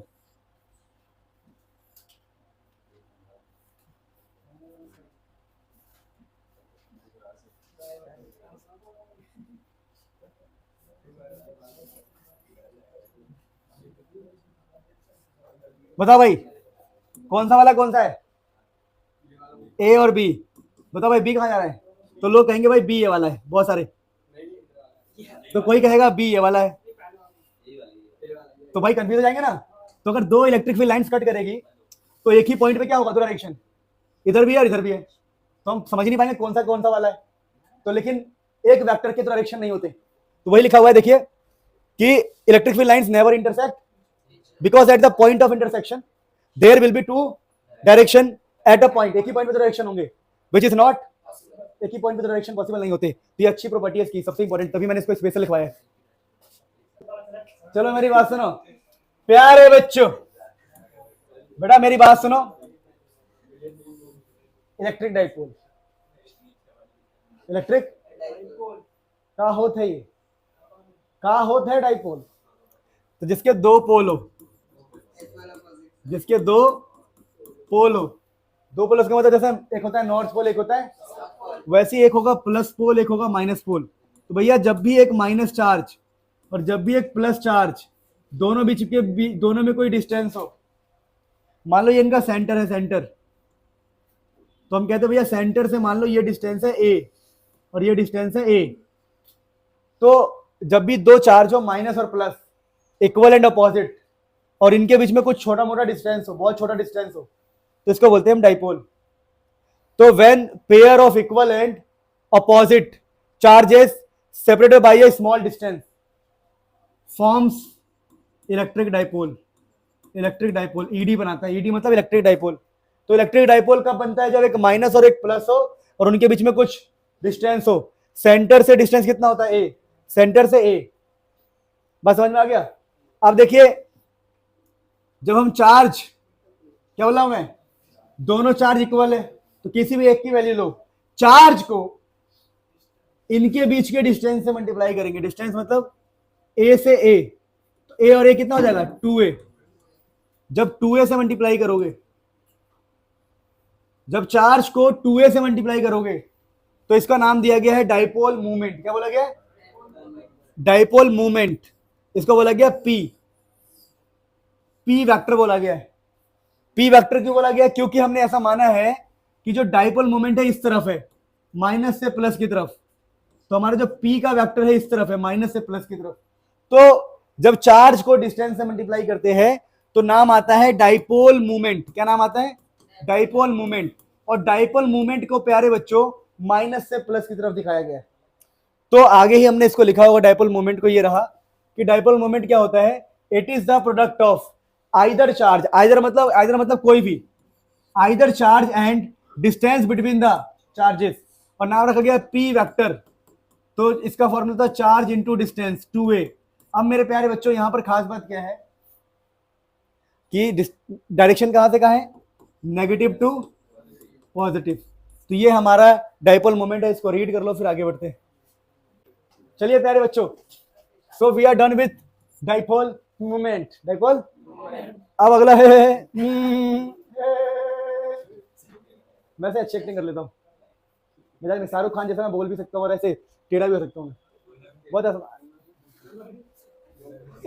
इलेक्ट्रिक फील्ड भिखारी लग रहा हूँ, नहीं आता। चलो चलो चलो सुनो। तो electric field due to dipole, एक चार्ज के आसपास इलेक्ट्रिक फील्ड होता है, प्लस से निकलता है माइनस में जाता है। अब डाइपोल में तो प्लस माइनस दोनों होता है। देखिए एक डाइपोल जो होता है उसमें प्लस चार्ज भी होता है और माइनस चार्ज भी होता है। तो हमें इस डाइपोल की वजह से इलेक्ट्रिक फील्ड निकालना है। कहाँ निकालना है? इस पॉइंट पे निकालना है। इस पॉइंट का नाम हम रख रहे हैं एक्सियल। मान लो कोई पॉइंट है M, तो एक्सियल और ये सेंटर ऑफ डाइपोल है, तो सेंटर से हम मान रहे हैं डिस्टेंस है R, तो सेंटर से R डिस्टेंस पर हमें इलेक्ट्रिक फील्ड निकालना है। ये डिस्टेंस होता है A और ये डिस्टेंस कितना होता है A। अब हमें इस डाइपोल की वजह से A से M पॉइंट पर इलेक्ट्रिक फील्ड निकालना है, क्योंकि डाइपोल में प्लस भी और माइनस भी है। तो होगा क्या, सुनो, जो हमारा प्लस वाला चार्ज है, प्लस वाला इलेक्ट्रिक फील्ड को इस तरफ भेजेगा। प्लस से निकलता है ना इलेक्ट्रिक फील्ड, तो प्लस से इलेक्ट्रिक फील्ड निकलेगा और इलेक्ट्रिक फील्ड इस तरफ जाएगा। तो हम कहेंगे भैया प्लस से इलेक्ट्रिक फील्ड निकल के यहाँ आया, तो हमें यहाँ इलेक्ट्रिक फील्ड निकालना है प्लस की वजह से। तो electric field due to plus Q पता क्या होगा? के क्यू, चार्ज का फॉर्मूला याद है तुम्हें? मैंने सिखाया था। अगर कोई चार्ज है, मान लो कोई प्लस क्यू चार्ज है और डिस्टेंस r पर आपको इलेक्ट्रिक फील्ड निकालना है, तो फॉर्मूला क्या होता है? के क्यू बाई क्या बात है। तो के क्यू बाई आर स्क्वायर। लेकिन r कौन सा होता है पता आपको?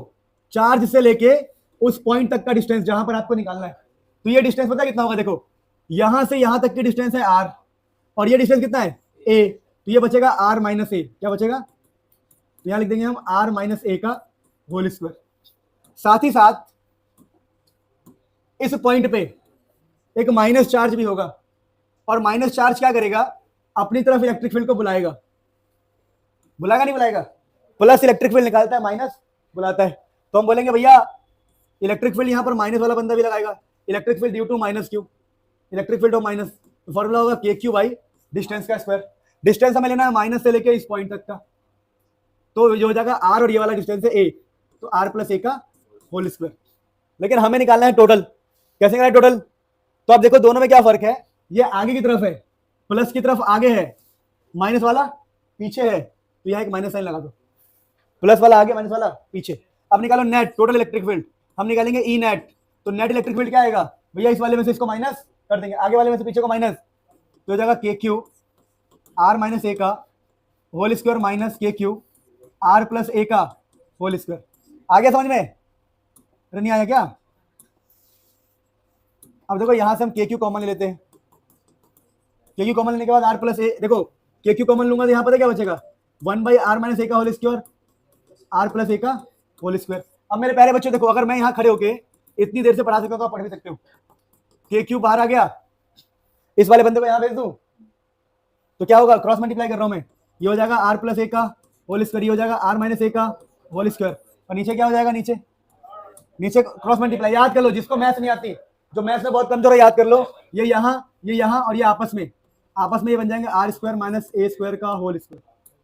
अब बेटा अगली बार क्या करना पड़ेगा इसके अंदर डेरिवेशन करने के लिए? अगली बार मेरे प्यारे बच्चे ए प्लस बी का whole square minus A minus B का होल स्क्वायर, तो ए प्लस बी का लगाओ R square plus A square 2ar X square Y square 2xy, फिर ये माइनस का साइन, ए माइनस बी का whole square A square B square minus 2ab, तो 2ar हो जाएगा ए माइनस बी का होल स्क्वायर। और नीचे क्या चल रहा है रे? क्या चल रहा है? Are square minus a square का होल स्क्वायर। तो मेरे प्यारे बच्चों यहाँ पे क्या होगा मेरे प्यारे बच्चों? देखो ये जो माइनस है यहाँ चढ़ जाएगा, ये माइनस यहाँ चढ़ जाएगा, और ये हो जाएगा प्लस। नहीं समझे? जब बाहर का माइनस चढ़ेगा इनके ऊपर तो ये माइनस हो जाएगा, ये माइनस हो जाएगा, वो क्या हो जाएगा? प्लस। ये प्लस का आर स्क्वायर माइनस का आर स्क्वायर कट जाएगा, प्लस का ए square minus a square cut जाएगा, 2ar तो हो जाएगा 2 × 2ar। नीचे नहीं समझ में आया? अरे 2ar दो बार है ना, तो 4ar हो गया ना, 4ar, तो 2 × 2ar। और नीचे क्या हो जाएगा? नीचे हो जाएगा प्यारे बच्चों डेरिवेशन देखो, r square minus a square का होल स्क्वायर। अब यहां पर देखो, यहां पर k हो गया, यहां पर q है, यहां पे 2a है, तो चार्ज इंटू 2a पता है कितना होता है? p। आपको सिखाया था p होता है चार्ज इंटू में 2a, तो यहां पर हो जाएगा 2a, सॉरी p हो जाएगा p, तो ये होगा p, क्या होगा? p। और नीचे क्या है? Are square minus a square का होल स्क्वायर। तो ये आपका हो गया आपका इलेक्ट्रिक फील्ड एक्सियल पे। कहां पर हो गया? क्योंकि हमने इसको पॉइंट का नाम क्या दिया था? इस पॉइंट का नाम दिया था हमने एक्सियल। तो एक्सियल पे इलेक्ट्रिक फील्ड का फॉर्मूला ये होता है। अगर इसको हम वेक्टर फॉर्म में लिखेंगे तो पता क्या हो जाएगा, वेक्टर फॉर्म में ऐसे और ऐसे साइन लगा देंगे बस। अब एक टॉपिक पता क्या टॉपिक होता है, शॉर्ट डाइपोल। क्या टॉपिक का नाम क्या होता है प्यारे बच्चों, शॉर्ट डाइपोल। शॉर्ट डाइपोल का मतलब पता क्या होता है, शॉर्ट डाइपोल का मतलब होता है कि आपका जो ए का स्क्वायर है 0 हो जाएगा, मतलब आपका डाइपोल बहुत छोटा है। तो ए याद है, ए डिस्टेंस था, तो ए को हम 0 कर देंगे। ए 0 कर दोगे तो ई एक्सियल, एक्सियल का जो फॉर्मूला आ जाएगा वो आ जाएगा केपी बाई, देखो ए तो 0 हो गया। अगर आपका ए 0 हो गया, सुनो, अगर आपका ए 0 हो गया तो नीचे पता क्या बचेगा, आर। अच्छा एक छोटी सी बात है, मिस्टेक, मिस्टेक क्या है, देखो देखो, Q इंटू 2a, P बन गया, नीचे वाला सेम है, ऊपर बच गया ना, क्या क्या बच गया देखो, 2 और r बच गया एक्स्ट्रा, तो यहाँ 2 और यहाँ एक r बच गया, ठीक है ध्यान रखना, 2 और r बच गया था, लिख दिया मैंने, समझ में आया। अरे यार Q चार्ज, सुनो, चार्ज और 2a को आपने P बोल दिया, तो 2 और r बच गया ना, तो 2 और r भी तो लिखोगे। तो यहाँ पे देखो, अगर वो बोलता है कि डाइपोल छोटा है, 2 चल रहा है, r चल रहा है, 2 kpr, 2 kpr, 2 kpr। अब उसने बोला कि डाइपोल छोटा है, तो a का स्क्वायर 0 कर देना। जब a स्क्वायर 0 कर दोगे तो ये जो 2 और 2 है कितना हो जाएगा, r 4, तो एक r से एक r कट जाएगा, आंसर आ जाएगा 2 kp बाई r क्यूब। तो शॉर्ट डाइपोल का इलेक्ट्रिक फील्ड इतना होता है, शॉर्ट डाइपोल का इलेक्ट्रिक फील्ड इतना होता है एक्सियल लाइन पे। ये डेरिवेशन आप लोग फटाफट से समझ लेंगे, फिर हम आगे बढ़ेंगे। Electric field due to dipole, do it guys, chapter खत्म होने का छुट्टी नहीं होगी। तो प्यारे बच्चों कंक्लूजन क्या निकला, कंक्लूजन ये निकला, अगर एक डाइपोल है, मतलब एक माइनस चार्ज है एक प्लस चार्ज है, और सेंटर से डिस्टेंस है r, तो एक्सियल पॉइंट पे इलेक्ट्रिक फील्ड का फॉर्मूला निकाल लिया हमने। तो हमने इलेक्ट्रिक फील्ड निकाला due to dipole at axial, at axial, axial position पे हमने इलेक्ट्रिक फील्ड का फॉर्मूला निकाला। और बाय चांस जो फॉर्मूला निकल के आया एक्सियल का, एक्सियल का फॉर्मूला निकल के आया 2 kp by r cube, short dipole के लिए 2 kp बाई r क्यूब। अब उसी डाइपोल के लिए, सुनो, अब उसी डाइपोल के लिए हम इक्विटोरियल पॉइंट पे निकालेंगे। कहां निकालेंगे, इक्विटोरियल पॉइंट, तो मैं करके दिखाता हूं आपको, ठीक है ना। तो हमारा डाइपोल है, हमारा डाइपोल है माइनस क्यू, ये प्लस क्यू, लेकिन हमें निकालना है इलेक्ट्रिक फील्ड। अगला डेरिवेशन बता रहा हूं, electric field at equatorial point, equatorial point, electric field at equatorial point, मतलब यहां पे हम यहां निकाल रहे हैं, इस डिस्टेंस को हम r कहते हैं। इस बार सेंटर से जो डिस्टेंस है उसको r बोला है हमने, सुनो ध्यान दो, इस बार हमें इलेक्ट्रिक फील्ड यहां निकालना है r डिस्टेंस पे, ऊपर यहां निकालना है इलेक्ट्रिक फील्ड r डिस्टेंस पे। ये सेंटर है, ये डिस्टेंस a है, ये डिस्टेंस a है। अब यहां इलेक्ट्रिक फील्ड निकालना है। अब ध्यान दो, जो प्लस वाला बंदा है वो भेजेगा इलेक्ट्रिक फील्ड को,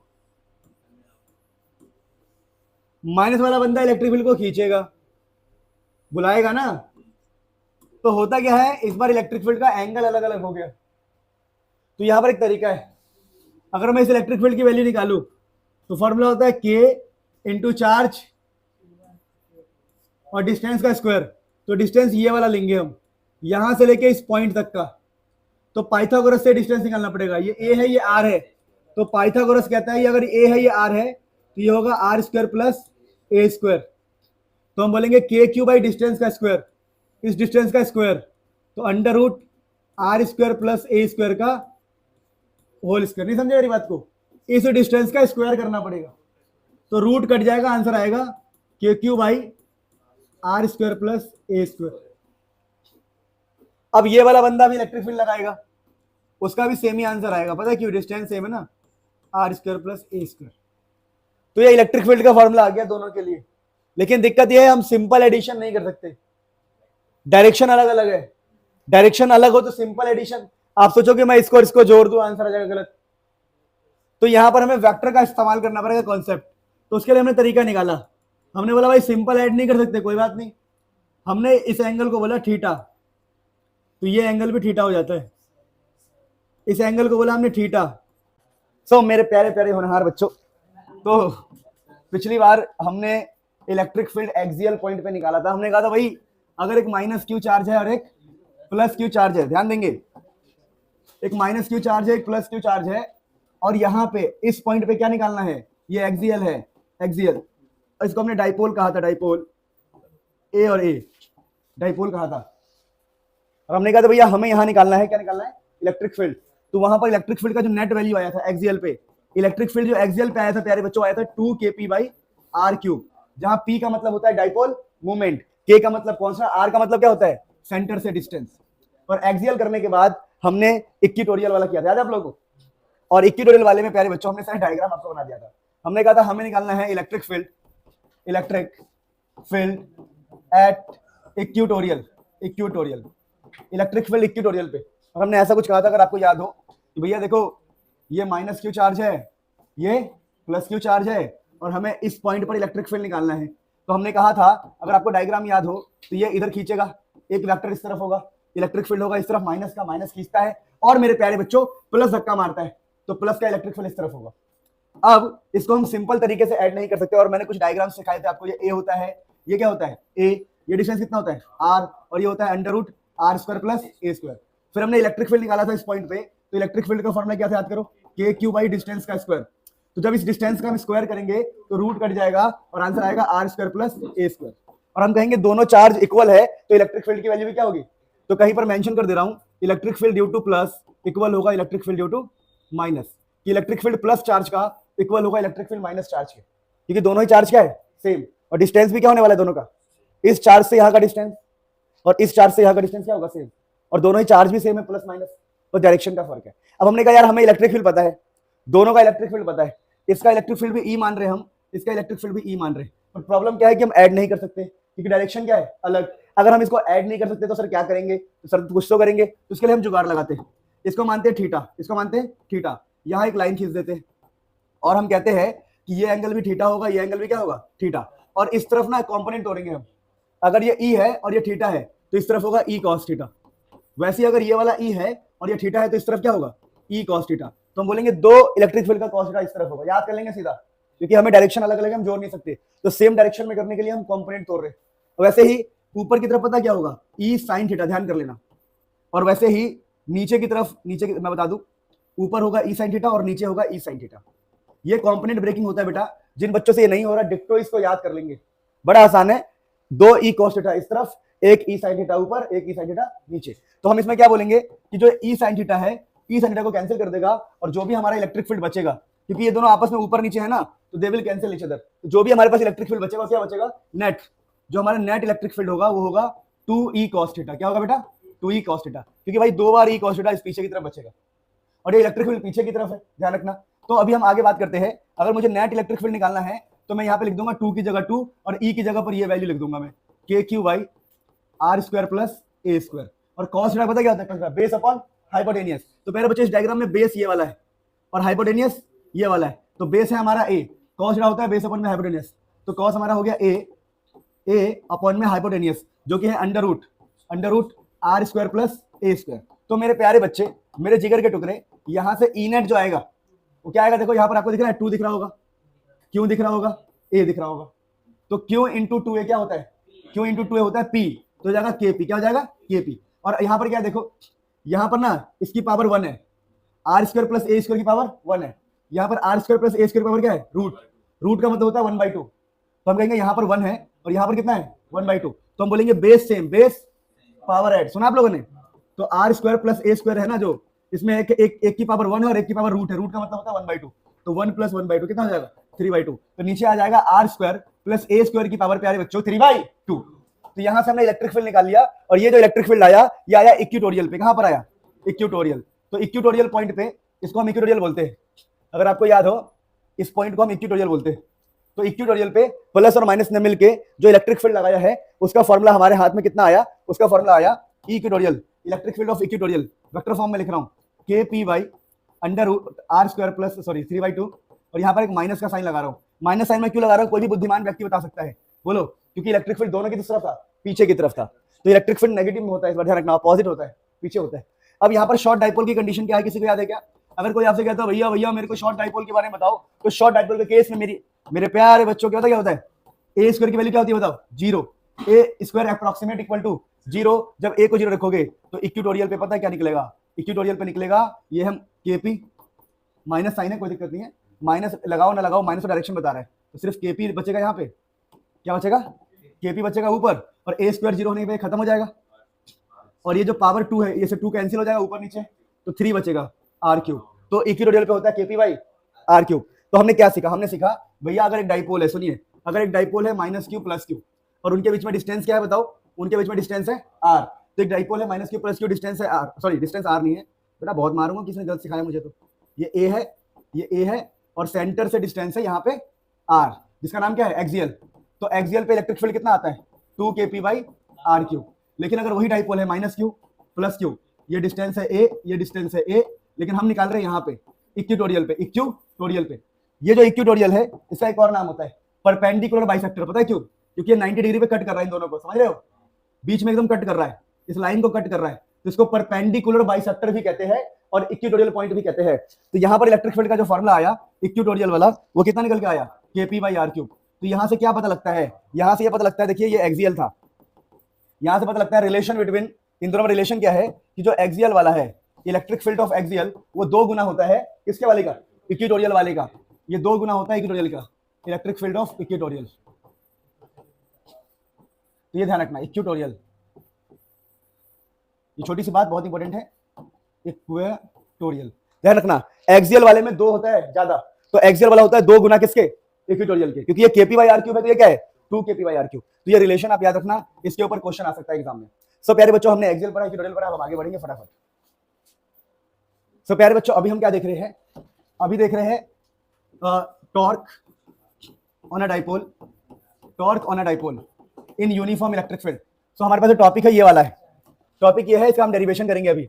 टॉर्क, देखिए टॉपिक का नाम क्या है, torque on a dipole in uniform electric field, this is the topic. तो अभी हम क्या पढ़ने जा रहे हैं बेटा, torque on dipole in uniform electric field, uniform electric field. अब तुम्हें मैंने बता चुका हूं कि इलेक्ट्रिक फील्ड का मतलब क्या होता है प्यारे बच्चों। देखिए ये होता है इलेक्ट्रिक फील्ड, ये है इलेक्ट्रिक फील्ड हमारा, हमने इसको इलेक्ट्रिक फील्ड माना है। तो हम क्या पढ़ रहे हैं, हम पढ़ रहे हैं torque on a dipole in uniform electric field. तो हमारे पास एक यूनिफॉर्म इलेक्ट्रिक फील्ड है। अब हम जानबूझ के क्या कर रहे हैं प्यारे बच्चों, ध्यान देंगे, सारी बातें इंपॉर्टेंट है। एक डाइपोल को रख रहे हैं हम, लेकिन डाइपोल को हम किसी एंगल पे रखेंगे, इस एक्सिस के साथ किसी एंगल पे रखेंगे। सर एंगल पे क्यों रखते हैं, एंगल पे रखने से ये फायदा होता है कि रोटेशन हो सकता है। जैसे कि देखो, अगर ये एक डाइपो पेन है, तो आगे फोर्स लगाऊं और पीछे फोर्स लगाऊं तो ये रोटेट होगा, आगे ऐसे और पीछे ऐसे, तो ये रोटेट होगा। तो सेम यहाँ पर होता है क्या, देखिए आपको पता होगा जो इलेक्ट्रिक फील्ड है वो प्लस से स्टार्ट होता है, कहां से स्टार्ट होता है, तो हम मान लेते हैं कि इलेक्ट्रिक फील्ड किसी प्लस से स्टार्ट हुआ है इस तरफ, और इलेक्ट्रिक फील्ड जाता किस तरफ है, माइनस की तरफ। तो हमें क्या निकालना है, torque on a dipole in uniform electric field. देखिए टॉर्क का मतलब क्या होता है, टॉर्क का मतलब एक प्रकार से यहाँ पर रोटेशन हो रहा है, टॉर्क का मतलब होता है टर्निंग इफेक्ट। तो हमें ये बताना है कि भैया रोटेशन होगा, रोटेशन होगा तो आपको टॉर्क निकालना है। कुल मिला के हमें बताना है यहाँ पर रोटेशन होगा, क्या होगा, तो लिखा है रोटेशन एक डाइपोल पे जब कहां रखते हैं हम उसको, इलेक्ट्रिक फील्ड में, तो कैसे होगा समझते हैं। देखिए तो हमने माना इलेक्ट्रिक फील्ड प्लस से स्टार्ट हुआ और माइनस को गया, तो सोचो अगर इलेक्ट्रिक फील्ड प्लस से स्टार्ट हुआ है तो इलेक्ट्रिक फील्ड का जो प्लस वाला हिस्सा होगा वो इस माइनस को अपनी तरफ पीछे खींचेगा, पीछे खींचेगा, हाँ जी इस तरफ खींचेगा। अब खींचेगा तो फोर्स होगा, तो कितना फोर्स होगा, तो याद करो हमने पढ़ा था इलेक्ट्रिक फील्ड होता है फोर्स अपॉन में चार्ज, याद है किसी को, तो फोर्स कितना होगा बताओ, इलेक्ट्रिक फील्ड इंटू में चार्ज क्या हो जाएगा, फोर्स। तो यहां पर अगर हम फोर्स की बात करें तो वो हो जाएगा, कितना हो जाएगा, चार्ज इंटू इलेक्ट्रिक फील्ड। जो पीछे फोर्स लगेगा कितना लगेगा, इलेक्ट्रिक फील्ड ने चार्ज पे फोर्स लगाया, इलेक्ट्रिक फील्ड ने चार्ज पे, वैसे ही इलेक्ट्रिक फील्ड का जो नेगेटिव हिस्सा होगा वो इस वाले पे फोर्स आएगा इस तरफ, तो उसका भी फोर्स का फॉर्मूला क्या होगा, Q इंटू ई। तो हम क्या देख रहे हैं कि आगे की तरफ हम बोलेंगे यहाँ पर नेट फोर्स निकालते हैं, नेट फोर्स निकालेंगे, तो एक फोर्स है आगे की तरफ Q इंटू ई और एक फोर्स है पीछे की तरफ, तो इसको लिख देंगे माइनस Q इंटू ई। तो कट के आंसर क्या आ जाएगा, 0। तो भैया इस डाइपोल के ऊपर टोटल फोर्स 0 है। जब भी टोटल फोर्स किसी के ऊपर 0 होता है तो आगे पीछे नहीं हो सकता। आगे पीछे नहीं होने का मतलब क्या भैया, जितना फोर्स आगे उतना ही फोर्स क्या है पीछे। तो हम बोलते हैं नो ट्रांसलेशनल मोशन, यहां पर कोई भी ट्रांसलेशनल मोशन नहीं होगा, यहां पर कोई भी ट्रांसलेशनल मोशन नहीं होगा, यहां कोई भी आगे पीछे वाला मोशन नहीं होगा, लेकिन इक्वल और अपोजिट फोर्स लग रहा है। क्या लग रहा है, इक्वल एंड अपोजिट। देखिए अगर मैं आपसे बोलूं कि एक फोर्स आगे एक फोर्स पीछे दोनों बराबर है तो उसकी वजह से रोटेशन पैदा होगा। क्या पैदा होगा, वो आगे तो नहीं जाएगा क्योंकि जितना आगे उतना ही क्या है पीछे, पर वो रोटेट करेगा। क्या करेगा, अगर ये रोटेट करेगा, अगर ये रोटेट करेगा, क्या बोला मैंने, अगर ये तो रोटेट करेगा तो यहां पर पता क्या आएगा, यहां पर आएगा टॉर्क। क्या यहाँ पे, अगर ये रोटेट करेगा तो यहां पर आएगा टॉर्क। सो हम कहेंगे equal and opposite force equal and क्या लिखा देखो, equal and opposite force makes couple, इसको बोलते हैं हम कपल, 11th क्लास में था couple, couple which rotates the dipole, which rotates the dipole, जो डाइपोल को रोटेट करता है। इक्वल एंड अपोजिट फोर्स है जो कपल बना रहे, couple which makes the, which rotates the dipole, therefore जो टॉर्क होगा, ये राइटिंग के लिए मैं माफी चाहता हूं, कोई बात नहीं। टॉर्क जो होता है, टॉर्क का फॉर्मूला होता है, सुनिए, टॉर्क का फॉर्मूला होता है R into F into sine theta, या इसको लिखते हैं हम R क्रॉस एफ। चलो मैं थोड़ा ठीक से बता देता हूं, 11th में पढ़ा हुआ अपने टॉर्क होता है R cross F. R cross F को हम लिखने वाले हैं R एफ साइन थीटा। पूरी फिजिक्स में क्रॉस का मतलब पता क्या होता है, पूरी फिजिक्स में क्रॉस का मतलब होता है साइन थीटा, तो हम सिंपल भाषा में बोले टॉर्क हो जाएगा R एफ साइन थीटा। अब R क्या होता है, R होता है डिस्टेंस, तो भैया डाइपोल में डिस्टेंस कितना होता है सबको पता है, डिस्टेंस हम लेते हैं 2a, क्या लेते हैं, और F का मतलब वो कितना हो गया, Q इंटू E, फोर्स होता है charge into electric field, sine theta की जगह फिर साइन थीटा। अब मेरे प्यारे बच्चों ध्यान से देखो, तो यहाँ पर 2a है और Q है, तो क्या बन जाएगा ये P, तो ये हो जाएगा P साइन थीटा। यहाँ पर Q इंटू 2a को मैंने P का नाम दिया है, किसका नाम दिया है, P का, ये सब आप जानते हो डाइपोल मोमेंट। तो ये हो गया टॉर्क। अगर दोबारा मैं साइन को हटाऊं तो क्या हो जाएगा, P क्रॉस E, ठीक है, समझे मेरी बात को।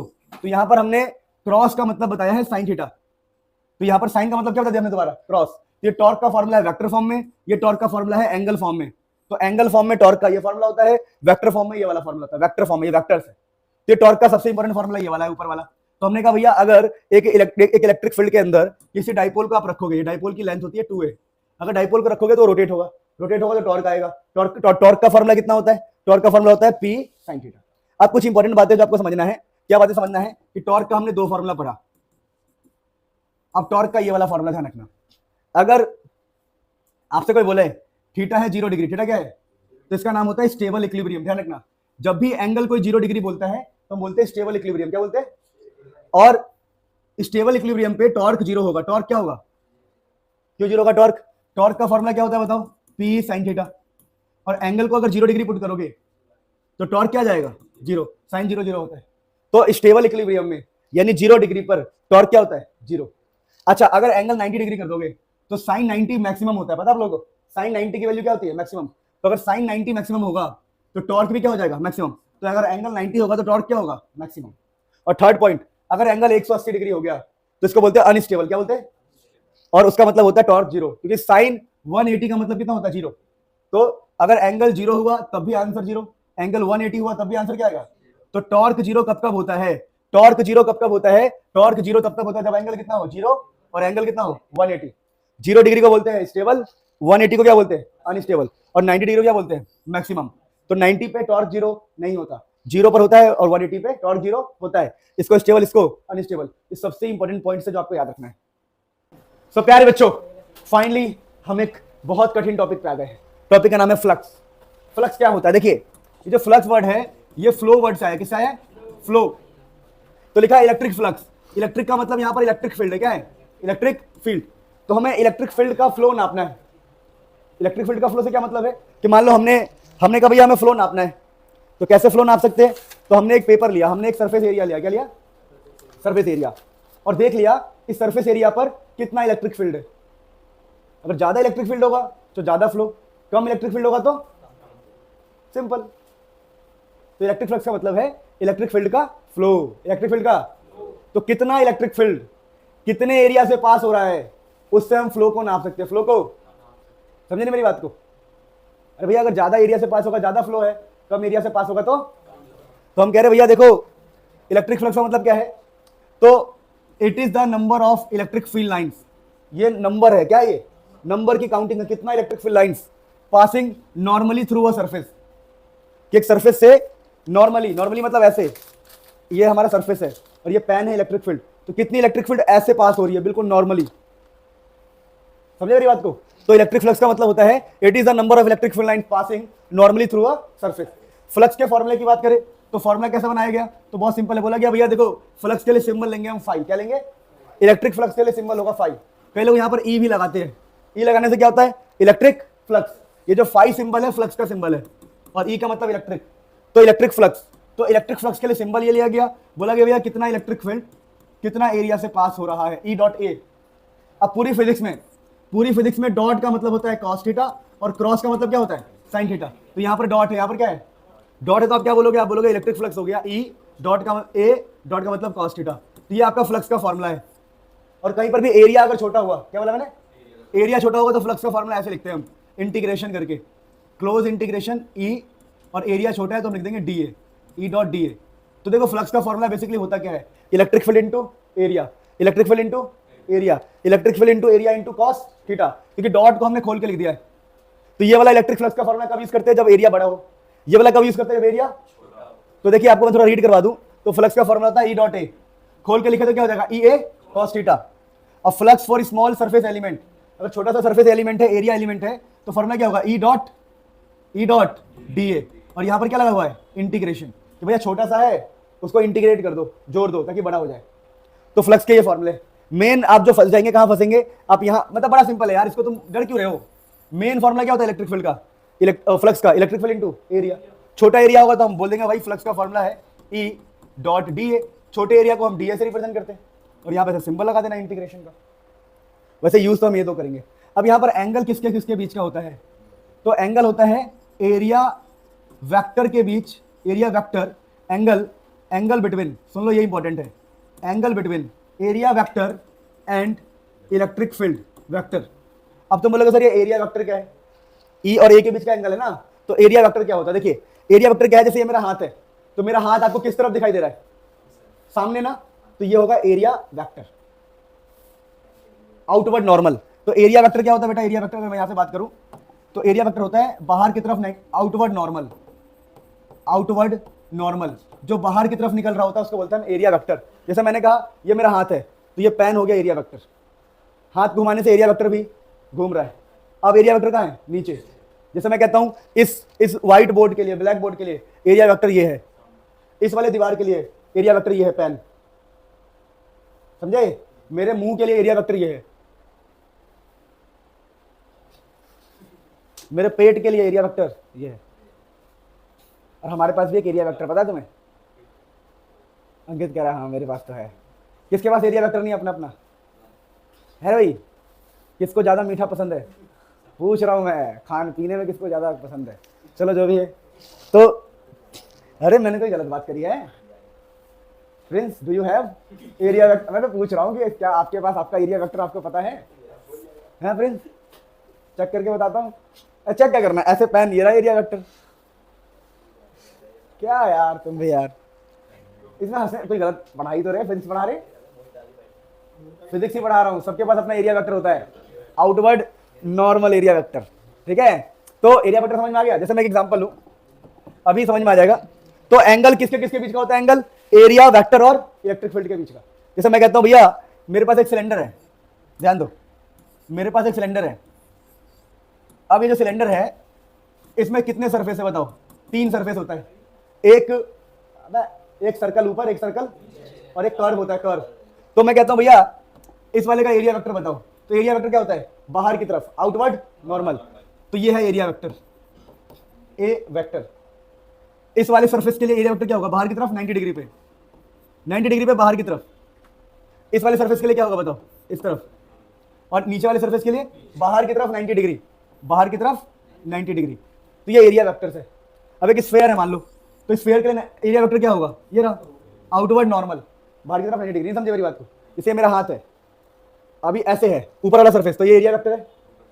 अब वही नीचे आ गया तो ये एरिया वेक्टर है, और वही हाथ ऐसे रख दिया तो ये एरिया वेक्टर। तो बाहर की तरफ 90 डिग्री एरिया वेक्टर। तो एंगल किससे किसके बीच का होता है, ये इंपॉर्टेंट है, एरिया वेक्टर और इलेक्ट्रिक फील्ड के बीच का एंगल।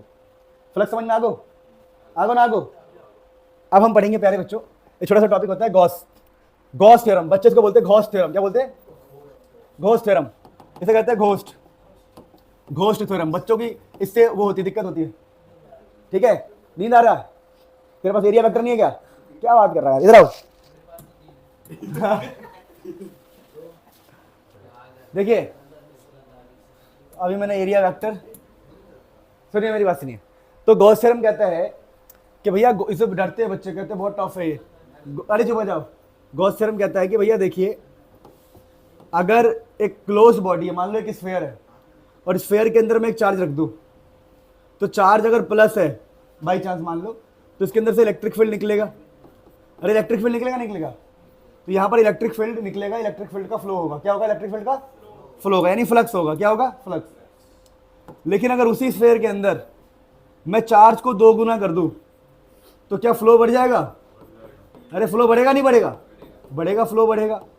तो गॉस थ्योरम ने कहा कि भैया जो फ्लक्स होता है क्या होता है, वो डायरेक्टली चार्ज पे डिपेंड करता है। किस पे डिपेंड करता है? कि कितना चार्ज अंदर है, चार्ज इनक्लोज्ड। इनक्लोज्ड मतलब कितना चार्ज अंदर है। तो फिर हमने क्या बनाया, हमने फिर इसका एक फॉर्मूला बना दिया। क्या बना दिया? हमने कहा भैया देखो भाई, जो फ्लक्स है वो डायरेक्टली किस पे डिपेंड करता है? चार्ज पे डिपेंड करता है, चार्ज इनक्लोज पे। लेकिन एक कांस्टेंट भी तो आएगा। क्या आएगा? तो कांस्टेंट आया एप्सिलॉन नॉट, 1/एप्सिलॉन नॉट। तो हमने यहाँ पर जो कांस्टेंट लगाया है ये चार्ज इनक्लोज्ड है, और हमने जो कांस्टेंट लगाया है वो है 1/एप्सिलॉन नॉट। तो यही गॉस थ्योरम है कि फ्लक्स किस पे डिपेंड करता है? चार्ज पे। फ्लक्स किस पे डिपेंड करता है? ज़्यादा चार्ज ज़्यादा इलेक्ट्रिक फील्ड का फ्लो, कम चार्ज कम इलेक्ट्रिक फील्ड का फ्लो। तो वही स्टेटमेंट है इसकी। According to the Gauss's theorem, electric flux through a close surface is one by epsilon not, one by epsilon not times charge enclosed, one by epsilon not times charge enclosed. यानी कितना फ्लक्स होगा ये इस बात पे डिपेंड करेगा कितना चार्ज है, कितना अंदर। यही गॉस थ्योरम है, इसे नोट कर लो, फिर आगे बढ़ेंगे। Application of Gauss theorem. चलिए, आई होप आप गॉस थ्योरम समझ गए होंगे।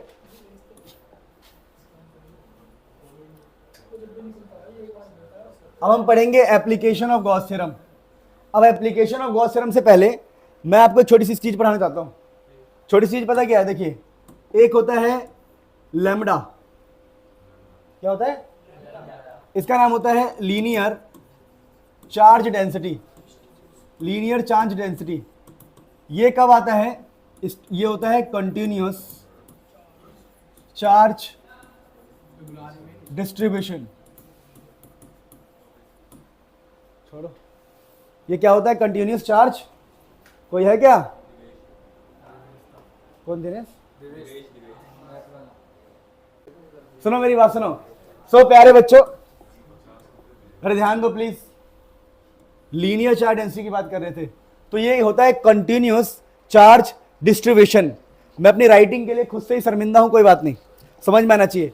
Continuous charge distribution. कंटिन्यू मतलब लगातार, चार्ज मतलब चार्ज, डिस्ट्रीब्यूशन मतलब बंटवारा। क्या मतलब होता है? बंटवारा। तो जब भी हम चार्ज का बंटवारा करते हैं लगातार, जैसे मान लो एक रॉड लिया हमने और उस रॉड पे हमने चार्ज बिछा दिया, plus plus plus plus plus plus plus plus plus, और सबको जोड़ के जो चार्ज हुआ वो मान लो क्यू हुआ। इस पूरे पे हमने चार्ज को बिछाया और जोड़ने पे आंसर क्या आ रहा है? क्यू। और इसकी लेंथ है एल। लेंथ क्या है? तो चार्ज को जब लेंथ से डिवाइड करते हैं, कितना चार्ज कितने लेंथ पे बिछाया है, कंटिन्यूअस चार्ज डिस्ट्रीब्यूशन, लगातार कितना चार्ज बिछाया है कितने लेंथ पे, उसका रेशियो होता है लीनियर चार्ज डेंसिटी। वैसे मान लो कोई सरफेस है, ये कोई सरफेस है, हमने इस पे चार्ज बिछा दिया, पूरे में चार्ज बिछा दिया, तो एक अगला टॉपिक क्या होगा? सिग्मा। क्या होगा? कितना चार्ज कितने एरिया पे बिछाया है, कितना चार्ज कितने। क्या बात समझ में आ रहा है? कि भैया जो भी इसका एरिया है, कितना चार्ज कितने एरिया पे बिछाया है, इसको बोलते पता क्या? Surface charge density. सरफेस अब ऑन हुआ है क्या यार, तुम लोग क्रिमिनल लोग हो। Surface charge density. वैसे ही मेरे प्यारे बच्चों ध्यान देंगे, अगर किसी ने पूरे वॉल्यूम में, मान लो पूरे में ही भर दिया, पूरे में ही पूरी वॉल्यूम में भर दिया, तो हम कहते हैं भैया कितना चार्ज कितने वॉल्यूम में बिछाया है, उसको बोलते हैं हम रो। क्या बोलते हैं? और इसका नाम होता है volume charge density. Volume charge. तो ये बहुत इंपॉर्टेंट नहीं है, इसमें बेसिक हम कहीं कहीं यूज करेंगे, सिंपल है, आपको पता होना चाहिए, बस ये सिंपल सा टॉपिक है, कोई दिक्कत तो नहीं किसी को। तो इसी का इस्तेमाल करेंगे हम कहां पर पता है? गॉस के एप्लीकेशन में। इसे नोट कर लो। देखिए मेरी बात सुनिए, अगला है एप्लीकेशन ऑफ गॉसेस लॉ। आगे क्या है कि भैया जो तुमने गॉस थ्योरम हमें सिखाया, गॉस थ्योरम में से था क्या, याद है किसी को? गॉस थ्योरम कहता है, सुनो, गॉस कहता है कि जो फ्लक्स का फॉर्मूला वो होगा चार्ज अपन में एप्सिलॉन नॉट। और हम क्या जानते हैं? हम जानते हैं फ्लक्स का फॉर्मूला क्या होता है, इंटीग्रेशन ई डॉट डी ए, छोटे से एरिया के लिए flux, electric field into area. अब दोनों ही फ्लक्स है, ये गॉस ने बोली ना, गॉस ने, ये फ्लक्स है, हमें पता है ये भी फ्लक्स है, दोनों को हम दोनों को इक्वेट कर रहे हैं। इन दोनों से क्या निकलेगा, देखो इनका लेफ्ट हैंड साइड अगर इक्वल है तो राइट हैंड साइड में क्या होगा, अगर ये फ्लक्स है, ये फ्लक्स है, तो ये फ्लक्स है तो ये भी क्या होगा, तो जोड़ने से पता क्या बनेगा, ई डॉट डी ए का इंटीग्रेशन चार्ज अपॉन में एप्सिलॉन नॉट। तो ये कहां से आया, गॉस थ्योरम से तो आया ये। अरे भैया किसका इस्तेमाल किया तुमने, गॉस थ्योरम। तो इसको हम गॉस थ्योरम कह रहे हैं फिलहाल, कि E dot D A is equal to charge upon में, जो फ्लक्स होता है वो चार्ज अपॉन में क्या होता है, क्योंकि ये तो फ्लक्स ही है ना, इलेक्ट्रिक फील्ड इनटू एरिया। अब वो कह रहा है कि भैया जो भी गॉस थ्योरम आपने सीखा है उसे अप्लाई कैसे करोगे, उसे अप्लाई कैसे करोगे, तो हम बहुत जगह पे अप्लाई करते हैं उसको। जैसे पहला हम यहां पर अप्लाई करते हैं, देखो सुन लो, बड़ा आसान है। हम निकालते हैं electric field due to infinite long uniformly charge thin wire. अब तुम लोग सर ये क्या बोला है, बड़ा आसान, देखो मैं समझाता हूं। हमने खुलेगा क्यों नहीं खुलेगा, काहे नहीं खुलेगा, खुल जा खुल गो, अरे खुल गो, चलो खुल गया। अब मेरी बात सुनो प्यारे बच्चों, मेरे जिगर के टुकड़ों, मेरे होनहार बच्चों, सुनो ये रहा। तो हम क्या कर रहे हैं इस बार, एक बहुत बड़ा इनफाइनाइट लॉन्ग थिन वायर, जिसको हमने पूरी तरह चार्ज से भर दिया है। हम चाहते हैं इसकी वजह से इलेक्ट्रिक फील्ड निकालना, किसी भी डिस्टेंस आर पे, तो वही लिखा हुआ है, टॉपिक पढ़िए एक बार, electric field due to an infinite long uniformly charge, पूरे पे चार्ज किया गया है थिन वायर। अब हमें इलेक्ट्रिक फील्ड निकालना है, तो हम चाहते हैं भैया हम इसकी वजह से इलेक्ट्रिक फील्ड निकालें किसी आर डिस्टेंस पे। तो इलेक्ट्रिक फील्ड निकालने का सबसे पहला काम है आपको गॉस लॉ को यूज करना है। और गॉस लॉ तभी यूज कर सकते हैं जब चार्ज अंदर हो, चार्ज इनक्लोज्ड। चार्ज क्या होना चाहिए, तो चार्ज अंदर करने के लिए हम खुद से ही एक सरफेस मान लेंगे, और इस सरफेस का नाम रख देंगे हम गॉसियन सरफेस। क्या नाम रख देंगे, तो हम क्या करेंगे, देखो हम बोलेंगे भाई गॉस थ्योरम अप्लाई करेंगे हम। अब गॉस थ्योरम कैसे अप्लाई करेंगे, किसी आर डिस्टेंस के लिए, तो हम कहेंगे चार्ज को पहले अंदर पैक करो। चार्ज क्या होना चाहिए, अंदर। तो चार्ज अंदर पैक करने के लिए हम खुद से यहां पर एक सिलेंडर मानते हैं, हम कहते हैं सिलेंडर है, और इसका नाम रखेंगे हम सिलेंड्रिकल गॉसियन सरफेस। क्या नाम रखेंगे, सिलेंड्रिकल, ध्यान दो, सिलेंड्रिकल गॉसियन सरफेस, जीएस मतलब गॉसियन सरफेस। अब हम बोलेंगे भैया मुझे इसकी वजह से इलेक्ट्रिक फील्ड निकालना है। क्या निकालना है, तो हम दिमाग क्या लगाते हैं, हम कहते हैं देखो गॉस थ्योरम लगाना है, तो ऊपर एक सरफेस है, नीचे एक सरफेस है, और एक क्या है, कर्व सरफेस। तो हमने कहा चलो इसका एरिया वेक्टर किस तरफ होगा, ऊपर की तरफ, इसका एरिया वेक्टर नीचे की तरफ, और इलेक्ट्रिक फील्ड इसका एरिया वेक्टर इस तरफ होगा। मेरी बात समझे, अगर हम छोटा सा एरिया ले तो हम क्या बोलेंगे, डी ए। छोटा सा एरिया है तो क्या बोलेंगे, डी ए। छोटा सा एरिया होगा तो क्या बोलेंगे इसको, डी ए। और छोटा एरिया लेंगे तो क्या बोलेंगे इसको, डी ए। छोटे छोटे एरिया लिया मैंने सबका, इसका एरिया वेक्टर इस तरफ है, इसका इस तरफ है, इसका इस तरफ है। अब मैं इलेक्ट्रिक फील्ड की बात करूं, चलो चुप हो जाओ। अगर मैं प्यारे बच्चों यहां पर इलेक्ट्रिक फील्ड की बात करूं, तो इलेक्ट्रिक फील्ड प्लस से निकलता है, प्लस से, तो इलेक्ट्रिक फील्ड इस तरफ होगा। इलेक्ट्रिक फील्ड किस तरफ होगा, इस तरफ होगा। इलेक्ट्रिक फील्ड प्लस से बाहर निकलता है, इस तरफ होगा इलेक्ट्रिक फील्ड। और यहां भी इलेक्ट्रिक फील्ड किस तरफ होगा, इस तरफ होगा। अब मैं कहता हूं भाई मुझे गॉस थ्योरम लगाना है, तो गॉस थ्योरम की बात करते हैं। तो अप्लाइंग गॉस थ्योरम लगाने के लिए हमें कितने सरफेस मिले हैं, एक सरफेस ऊपर, एक सरफेस नीचे, और एक सरफेस सामने। तो इस वाले सरफेस से हम बोलेंगे भैया देखो भैया इलेक्ट्रिक फील्ड इस तरफ है, ध्यान दो, इलेक्ट्रिक फील्ड हमारा इस तरफ है, यहां भी इलेक्ट्रिक फील्ड इस तरफ, इलेक्ट्रिक फील्ड हमेशा बाहर निकलेगा। तो इस वाले सरफेस में इलेक्ट्रिक फील्ड और एरिया के बीच में जो एंगल बनेगा 90 बनेगा, दिख रहा है आप लोगों को। इस वाले सरफेस में इलेक्ट्रिक फील्ड और एरिया के बीच में एंगल कितना बन रहा है, 90। और इस वाले सरफेस में इलेक्ट्रिक फील्ड और एरिया के बीच में एंगल कितना बन रहा है, 0। अब हम बोलते हैं भैया गॉस थ्योरम अप्लाई कर रहे हैं यूजिंग गॉस थ्योरम। तो हम बोलेंगे देखो भैया फर्स्ट सरफेस का नाम रख दो, फर्स्ट सरफेस, सेकंड सरफेस, और ये third surface, four first surface. अगर आप फर्स्ट सरफेस में लगाओगे गॉस थ्योरम, तो फ्लक्स क्या होता है बताओ, इंटीग्रेशन ई एरिया कॉस थीटा, डॉट हटा दिया मैंने, डॉट क्या हटा दिया मैंने, अरे यार ई डॉट डी ए होता है ना, डी ए, उसका डॉट रहेगा तो क्या आ जाएगा, कॉस। तो integration E D A cos theta, E D A cos theta. तो यहां पर फर्स्ट सरफेस के लिए एंगल कितना है, इलेक्ट्रिक फील्ड वेक्टर में और एरिया वेक्टर में एंगल कितना है, 90। तो कॉस 90 कितना होता है, तो हम बोलेंगे फ्लक्स हो जाएगा हमारा 0। तो पहले सरफेस से फ्लक्स 0 होगा। सिमिलरली अगर हम बात करें तो जो सेकंड सरफेस है, सेकंड सरफेस से भी फ्लक्स क्या हो जाएगा, फ्लक्स जीरो होगा। और रीजन क्या, रीजन है theta is equal to 90 degree. यहाँ पे भी क्या रीजन है, theta is equal to 90 degree. तो हम ऐसे बताएंगे कि भैया फर्स्ट और सेकंड से तो फ्लक्स जीरो होगा, पर हमारा फ्लक्स इससे आएगा थर्ड सरफेस से, तो हम थर्ड सरफेस पे लगाते हैं। थर्ड सरफेस, तो थर्ड सरफेस में अगर गॉस थ्योरम लगाओगे, गॉस थ्योरम, तो फ्लक्स क्या होगा, integration E D A cos theta E D A, यही तो है गॉस थ्योरम। अरे गॉस थ्योरम लगाते हैं, हमने पढ़ा है गॉस थ्योरम कहता है, सुन लो गॉस थ्योरम क्या कहता है, गॉस थ्योरम कहता है इंटीग्रेशन ई डॉट डी ए, याद है आपको, चार्ज अपॉन में, ये तो बताया था पीछे मैंने दोनों फॉर्मूले को जोड़ के। तो अब देखिए यहां पर इलेक्ट्रिक फील्ड ई हो जाएगा, एरिया हो जाएगा आपका ए, एरिया हो जाएगा 2 पाई आर एल, कैसे, कर्व सरफेस एरिया का फॉर्मूला होता है 2 पाई आर एल, और कॉस 0 डिग्री 1 हो जाएगा, कॉस 0, अरे यहाँ पर डॉट का मतलब कॉस थीटा है ना, पर एंगल 0 है तो 1 हो जाएगा, यहाँ पर जाएगा चार्ज अपॉन में एप्सिलॉन नॉट। तो मेरे बच्चे यहां से अगर मैं इलेक्ट्रिक फील्ड निकालूं तो पता क्या आएगा, चार्ज अपॉन में एप्सिलॉन नॉट, यहाँ पर क्या हो गया 2 pi R L, 2 pi R L. अब यहाँ पर मैं बोल दूंगा कि charge upon length, charge upon वो जाएगा लैम्डा, तो lambda by 2 pi epsilon naught R, ये हो गया इलेक्ट्रिक फील्ड का फॉर्मूला। अगर हम ग्राफ बनाए इलेक्ट्रिक फील्ड का तो ग्राफ कैसा निकलेगा, इलेक्ट्रिक फील्ड और डिस्टेंस, इलेक्ट्रिक फील्ड और डिस्टेंस आपस में क्या है, इनवर्सली, तो ग्राफ ऐसा आएगा। इलेक्ट्रिक फील्ड और डिस्टेंस आपस में क्या है, इनवर्सली, तो ग्राफ ऐसा आएगा।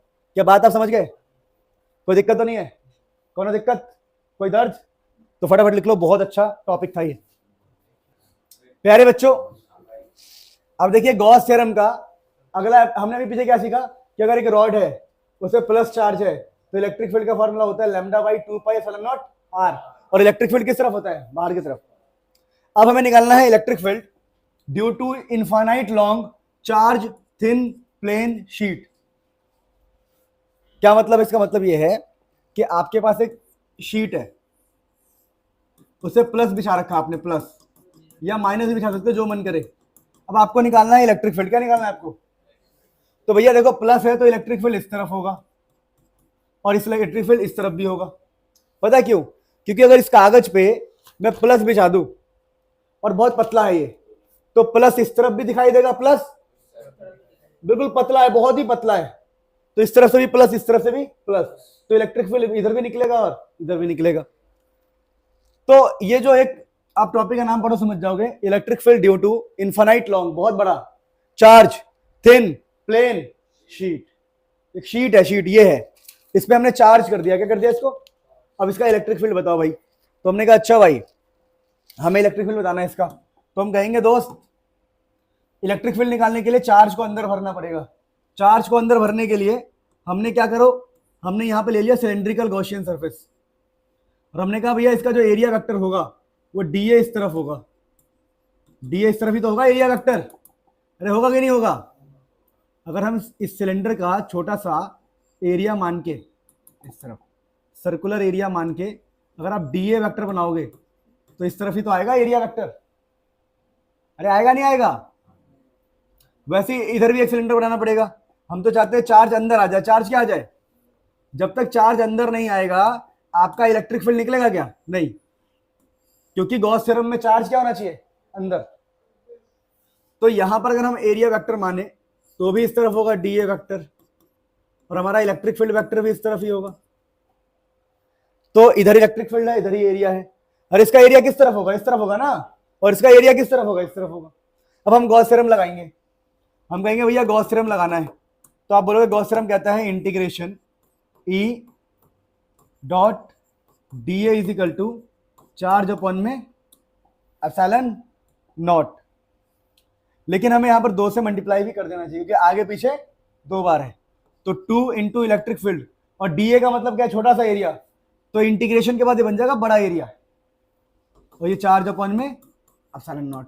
अब यहां पर देखिए अगर मैं इलेक्ट्रिक फील्ड निकालूं तो देखो क्या होगा, ये 2 नीचे जाएगा 2,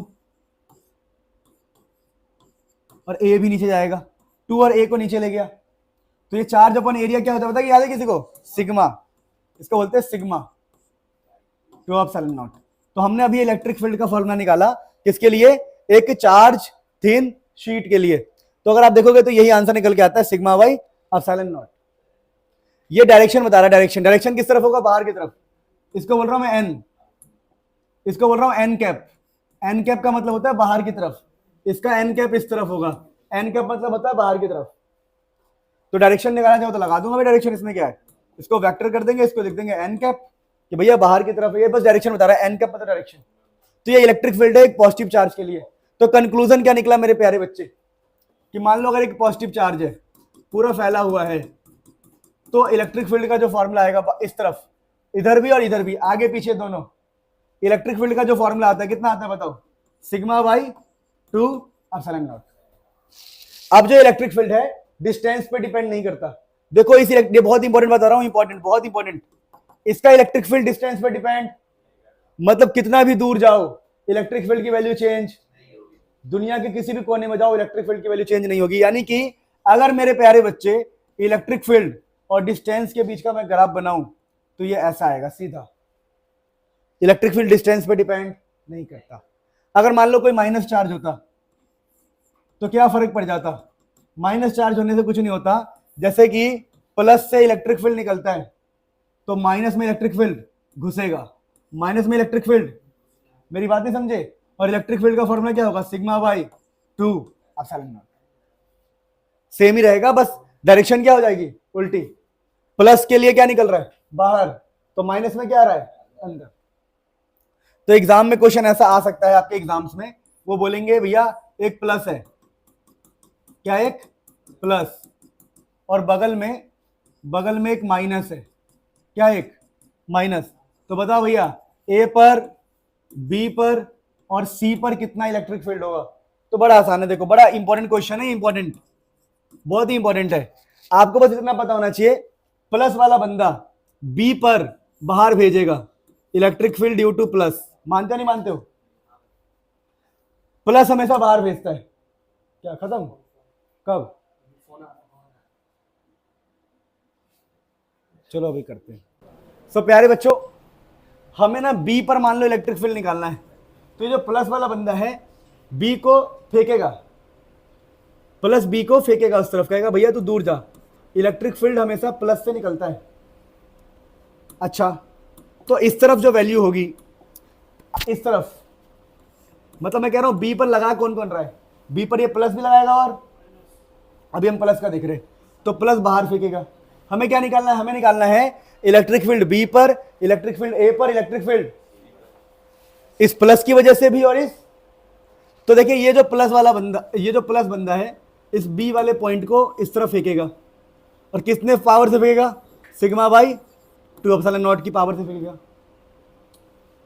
लेकिन ये जो माइनस वाला बंदा है, माइनस हमेशा अपनी तरफ बुलाता है, अपनी तरफ। तो माइनस वाला बी को अपनी तरफ बुलाएगा, और कितनी पावर से बुलाएगा, सिग्मा बाई 2 एप्सिलॉन नॉट। तो क्या दोनों अपोजिट है, तो दोनों क्या हो जाएंगे आपस में कैंसिल होकर क्या हो जाएगा, जीरो। तो यहां पर इलेक्ट्रिक फील्ड क्या हो गया। अब चलिए पॉइंट सी की बात करते हैं। तो सी पर क्या होगा, ये जो प्लस वाला बंदा है सी को भगाएगा, दूर करेगा। प्लस से हमेशा इलेक्ट्रिक फील्ड निकलता है, प्लस से हमेशा निकलता है। तो ये सी को बोलेगा चल बेटा आगे बढ़, सिग्मा बाई 2 एप्सिलॉन नॉट की पावर से।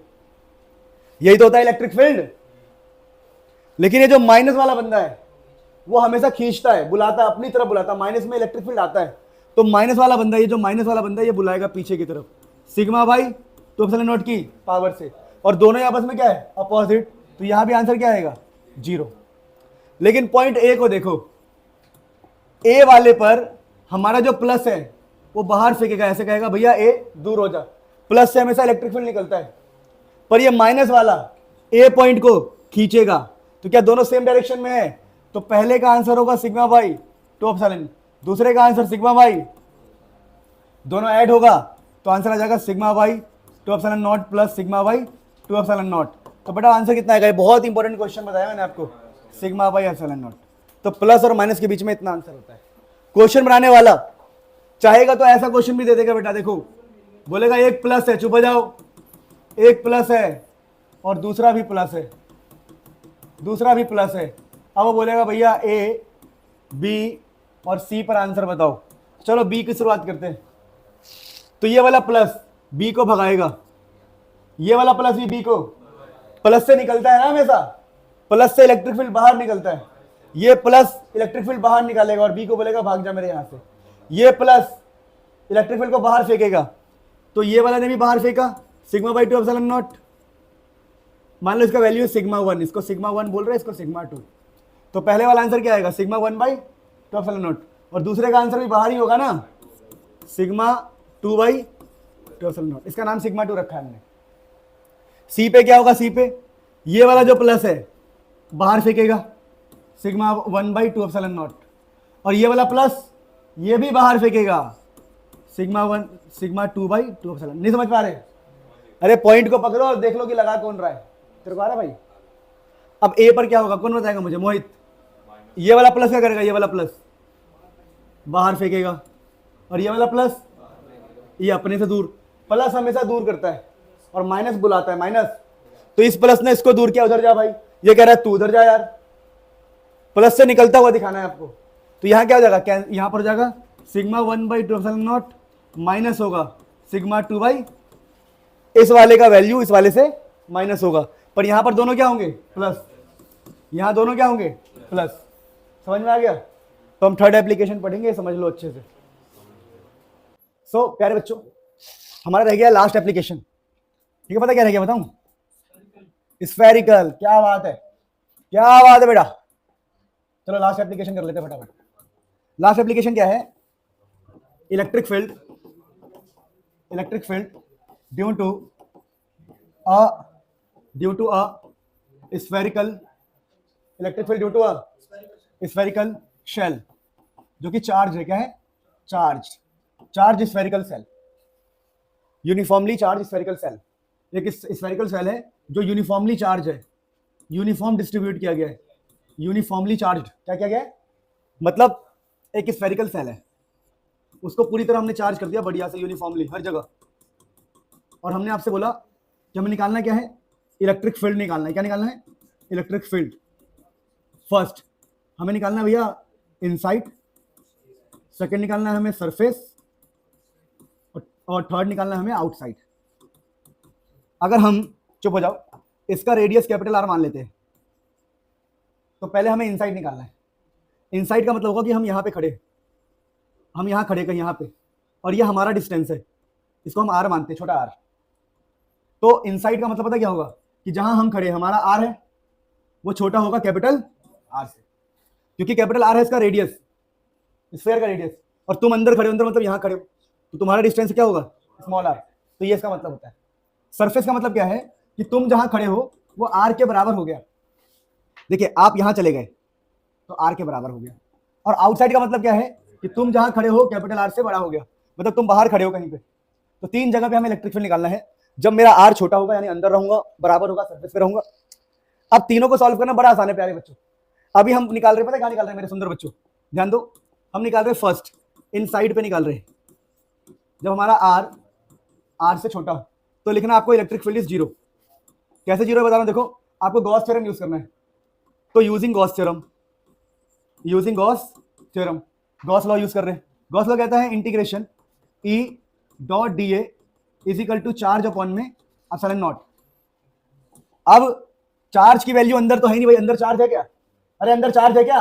लो मैंने अंदर ऐसे गॉसियन सरफेस बना लिया, ये मेरा गॉसियन सरफेस है। अंदर कोई चार्ज है?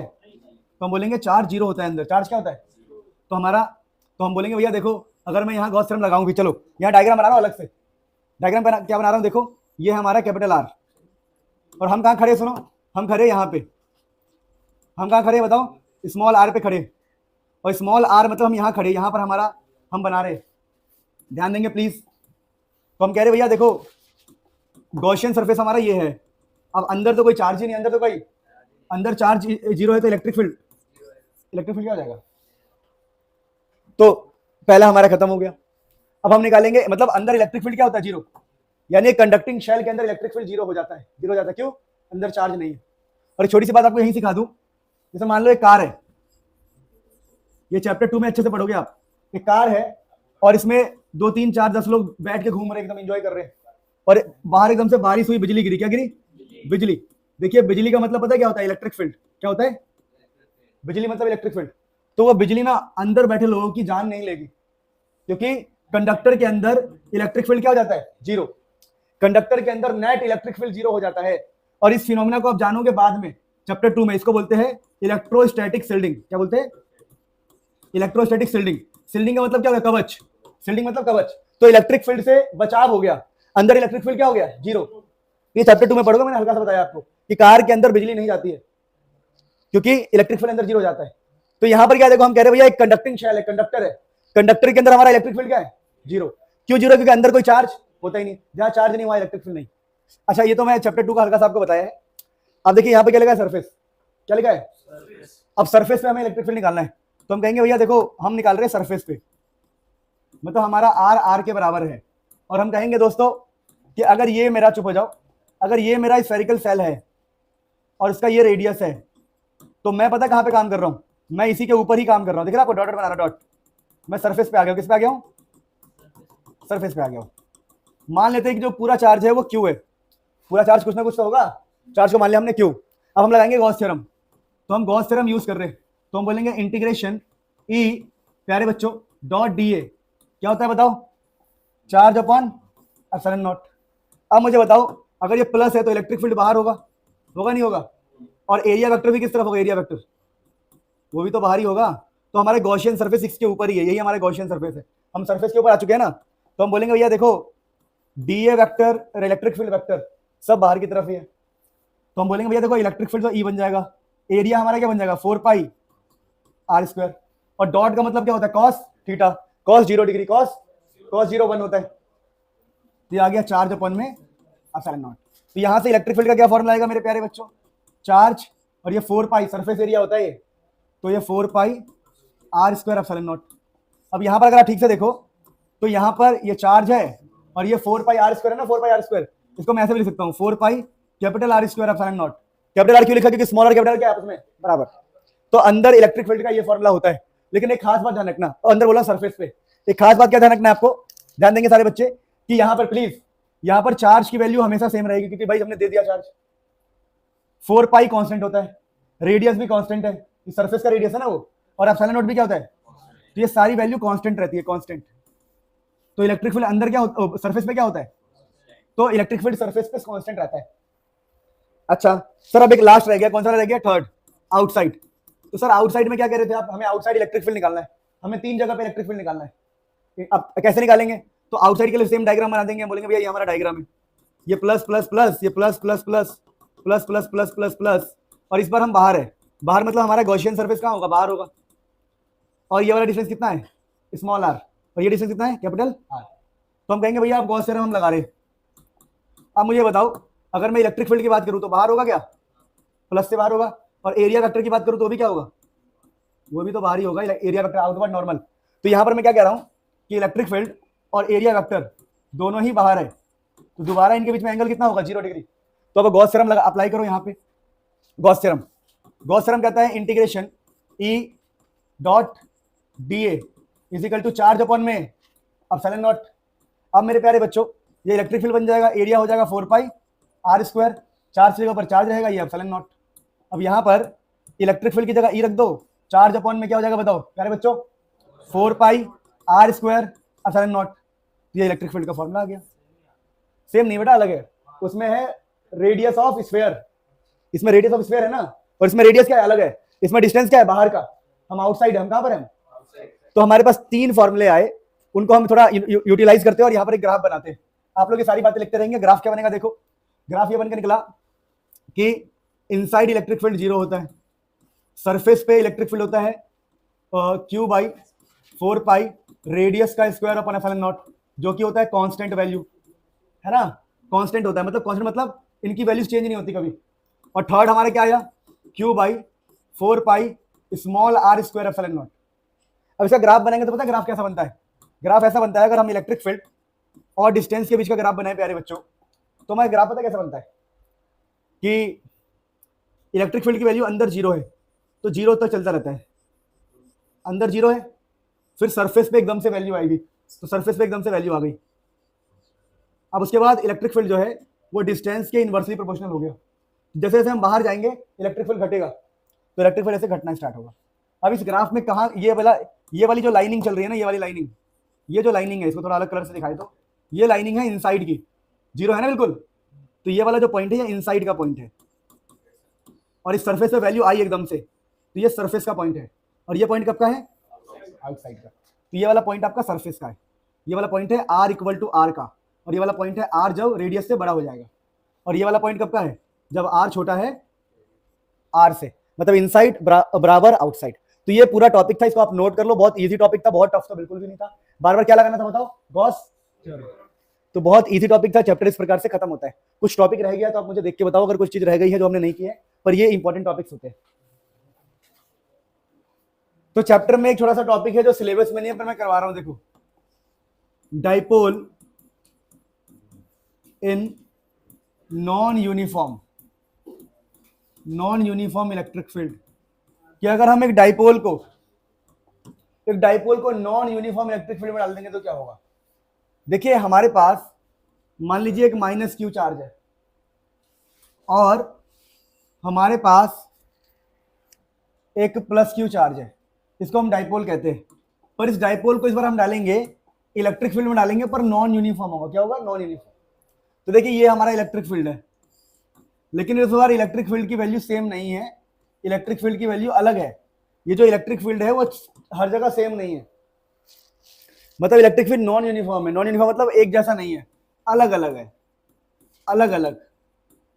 अगर इलेक्ट्रिक फील्ड ही अलग अलग है तो यहाँ पर जो फोर्स पैदा होगा वो भी क्या होगा, क्योंकि इलेक्ट्रिक फील्ड ही तो फोर्स लगाता है, तो यहाँ पर फोर्स अलग हो जाएगा। मतलब अगर मैं डाइपोल को रखता हूं, मान लो ये माइनस चार्ज ये प्लस चार्ज है, तो डाइपोल के ऊपर आपको पता होगा, आप लोगों ने पढ़ा है, पीछे एक फोर्स लगता है और आगे एक फोर्स लगता है। मान लो पीछे वाला फोर्स है F1 और आगे वाला फोर्स क्या है, F2। तो यहां पर पता क्या है, इलेक्ट्रिक फील्ड अलग अलग है। अगर इलेक्ट्रिक फील्ड अलग अलग है तो आगे लगने वाला फोर्स और पीछे लगने वाला फोर्स क्या होगा, अलग अलग। यानी अगर दोनों फोर्स अलग है तो हम ये कहेंगे कि भैया अगर दोनों फोर्स अलग है तो मान लेते हैं कि भाई हमारा F2 बड़ा है, F2 बड़ा है F1 से। अगर आगे का फोर्स बड़ा है, पीछे का फोर्स क्या है, छोटा, तो डाइपोल कहां जाएगा, आगे। तो नॉन यूनिफॉर्म इलेक्ट्रिक फील्ड में डाइपोल आगे बढ़ सकता है। तो हम कहेंगे अगर F2 बड़ा है F1 से तो यहां पर क्या होगा, हम बोलेंगे भैया टोटल फोर्स 0 नहीं होगा, टोटल फोर्स जो है नॉट इक्वल टू 0। जो नेट फोर्स है वो 0 के बराबर नहीं होगा। 0 के बराबर नहीं होगा तो क्या होगा, यस, यहां पर क्या होगा, ट्रांसलेशनल मोशन। क्या होगा, ट्रांसलेशनल मोशन, ट्रांसलेशनल मोशन होगा। अब तुम बोलोगे ट्रांसलेशनल मोशन से क्या मतलब है आपका, तो प्यारे बच्चों ट्रांसलेशनल मोशन से मेरा मतलब है कि डाइपोल आगे बढ़ेगा। यूनिफॉर्म इलेक्ट्रिक फील्ड में पता क्या होता है, यूनिफॉर्म इलेक्ट्रिक फील्ड में आगे का फोर्स पीछे का फोर्स क्या होता है, बराबर, जिसकी वजह से नेट फोर्स क्या होता है, 0, और हमारा डाइपोल आगे नहीं बढ़ता, यहां पर आगे बढ़ सकता है। दूसरा क्या, एक फोर्स आगे एक फोर्स पीछे है तो रोटेशन तो होगा ही होगा। तो यहां पर रोटेशन की बात करें, टॉर्क की बात करें, तो टॉर्क हमारा क्या है, यस। यानी नॉन यूनिफॉर्म इलेक्ट्रिक फील्ड में टॉर्क भी लगता है, क्या लगता है, टॉर्क भी लगता है, torque. Non uniform electric field में टॉर्क भी लगता है, मतलब रोटेशन, टॉर्क मतलब रोटेशन। तो सुनो, यूनिफॉर्म इलेक्ट्रिक फील्ड में सिर्फ क्या होता है, रोटेशन। यूनिफॉर्म अगर होता, सिर्फ अगर यूनिफॉर्म होता तो सिर्फ रोटेशन होता, यहां पर रोटेशन भी है, ट्रांसलेशनल भी है। तो ऐसे होगा, देखो ये डाइपोल आगे भी बढ़ेगा, रोटेट भी करेगा। ठीक है, तो बात ध्यान रखना, छोटी सी बात है, इसे अच्छे से कहीं पे नोट कर लो। ये एक्स्ट्रा पॉइंट बताया मैंने, ये सिलेबस में डिस्कशन के लिए नहीं है, तो ये बस बता दिया।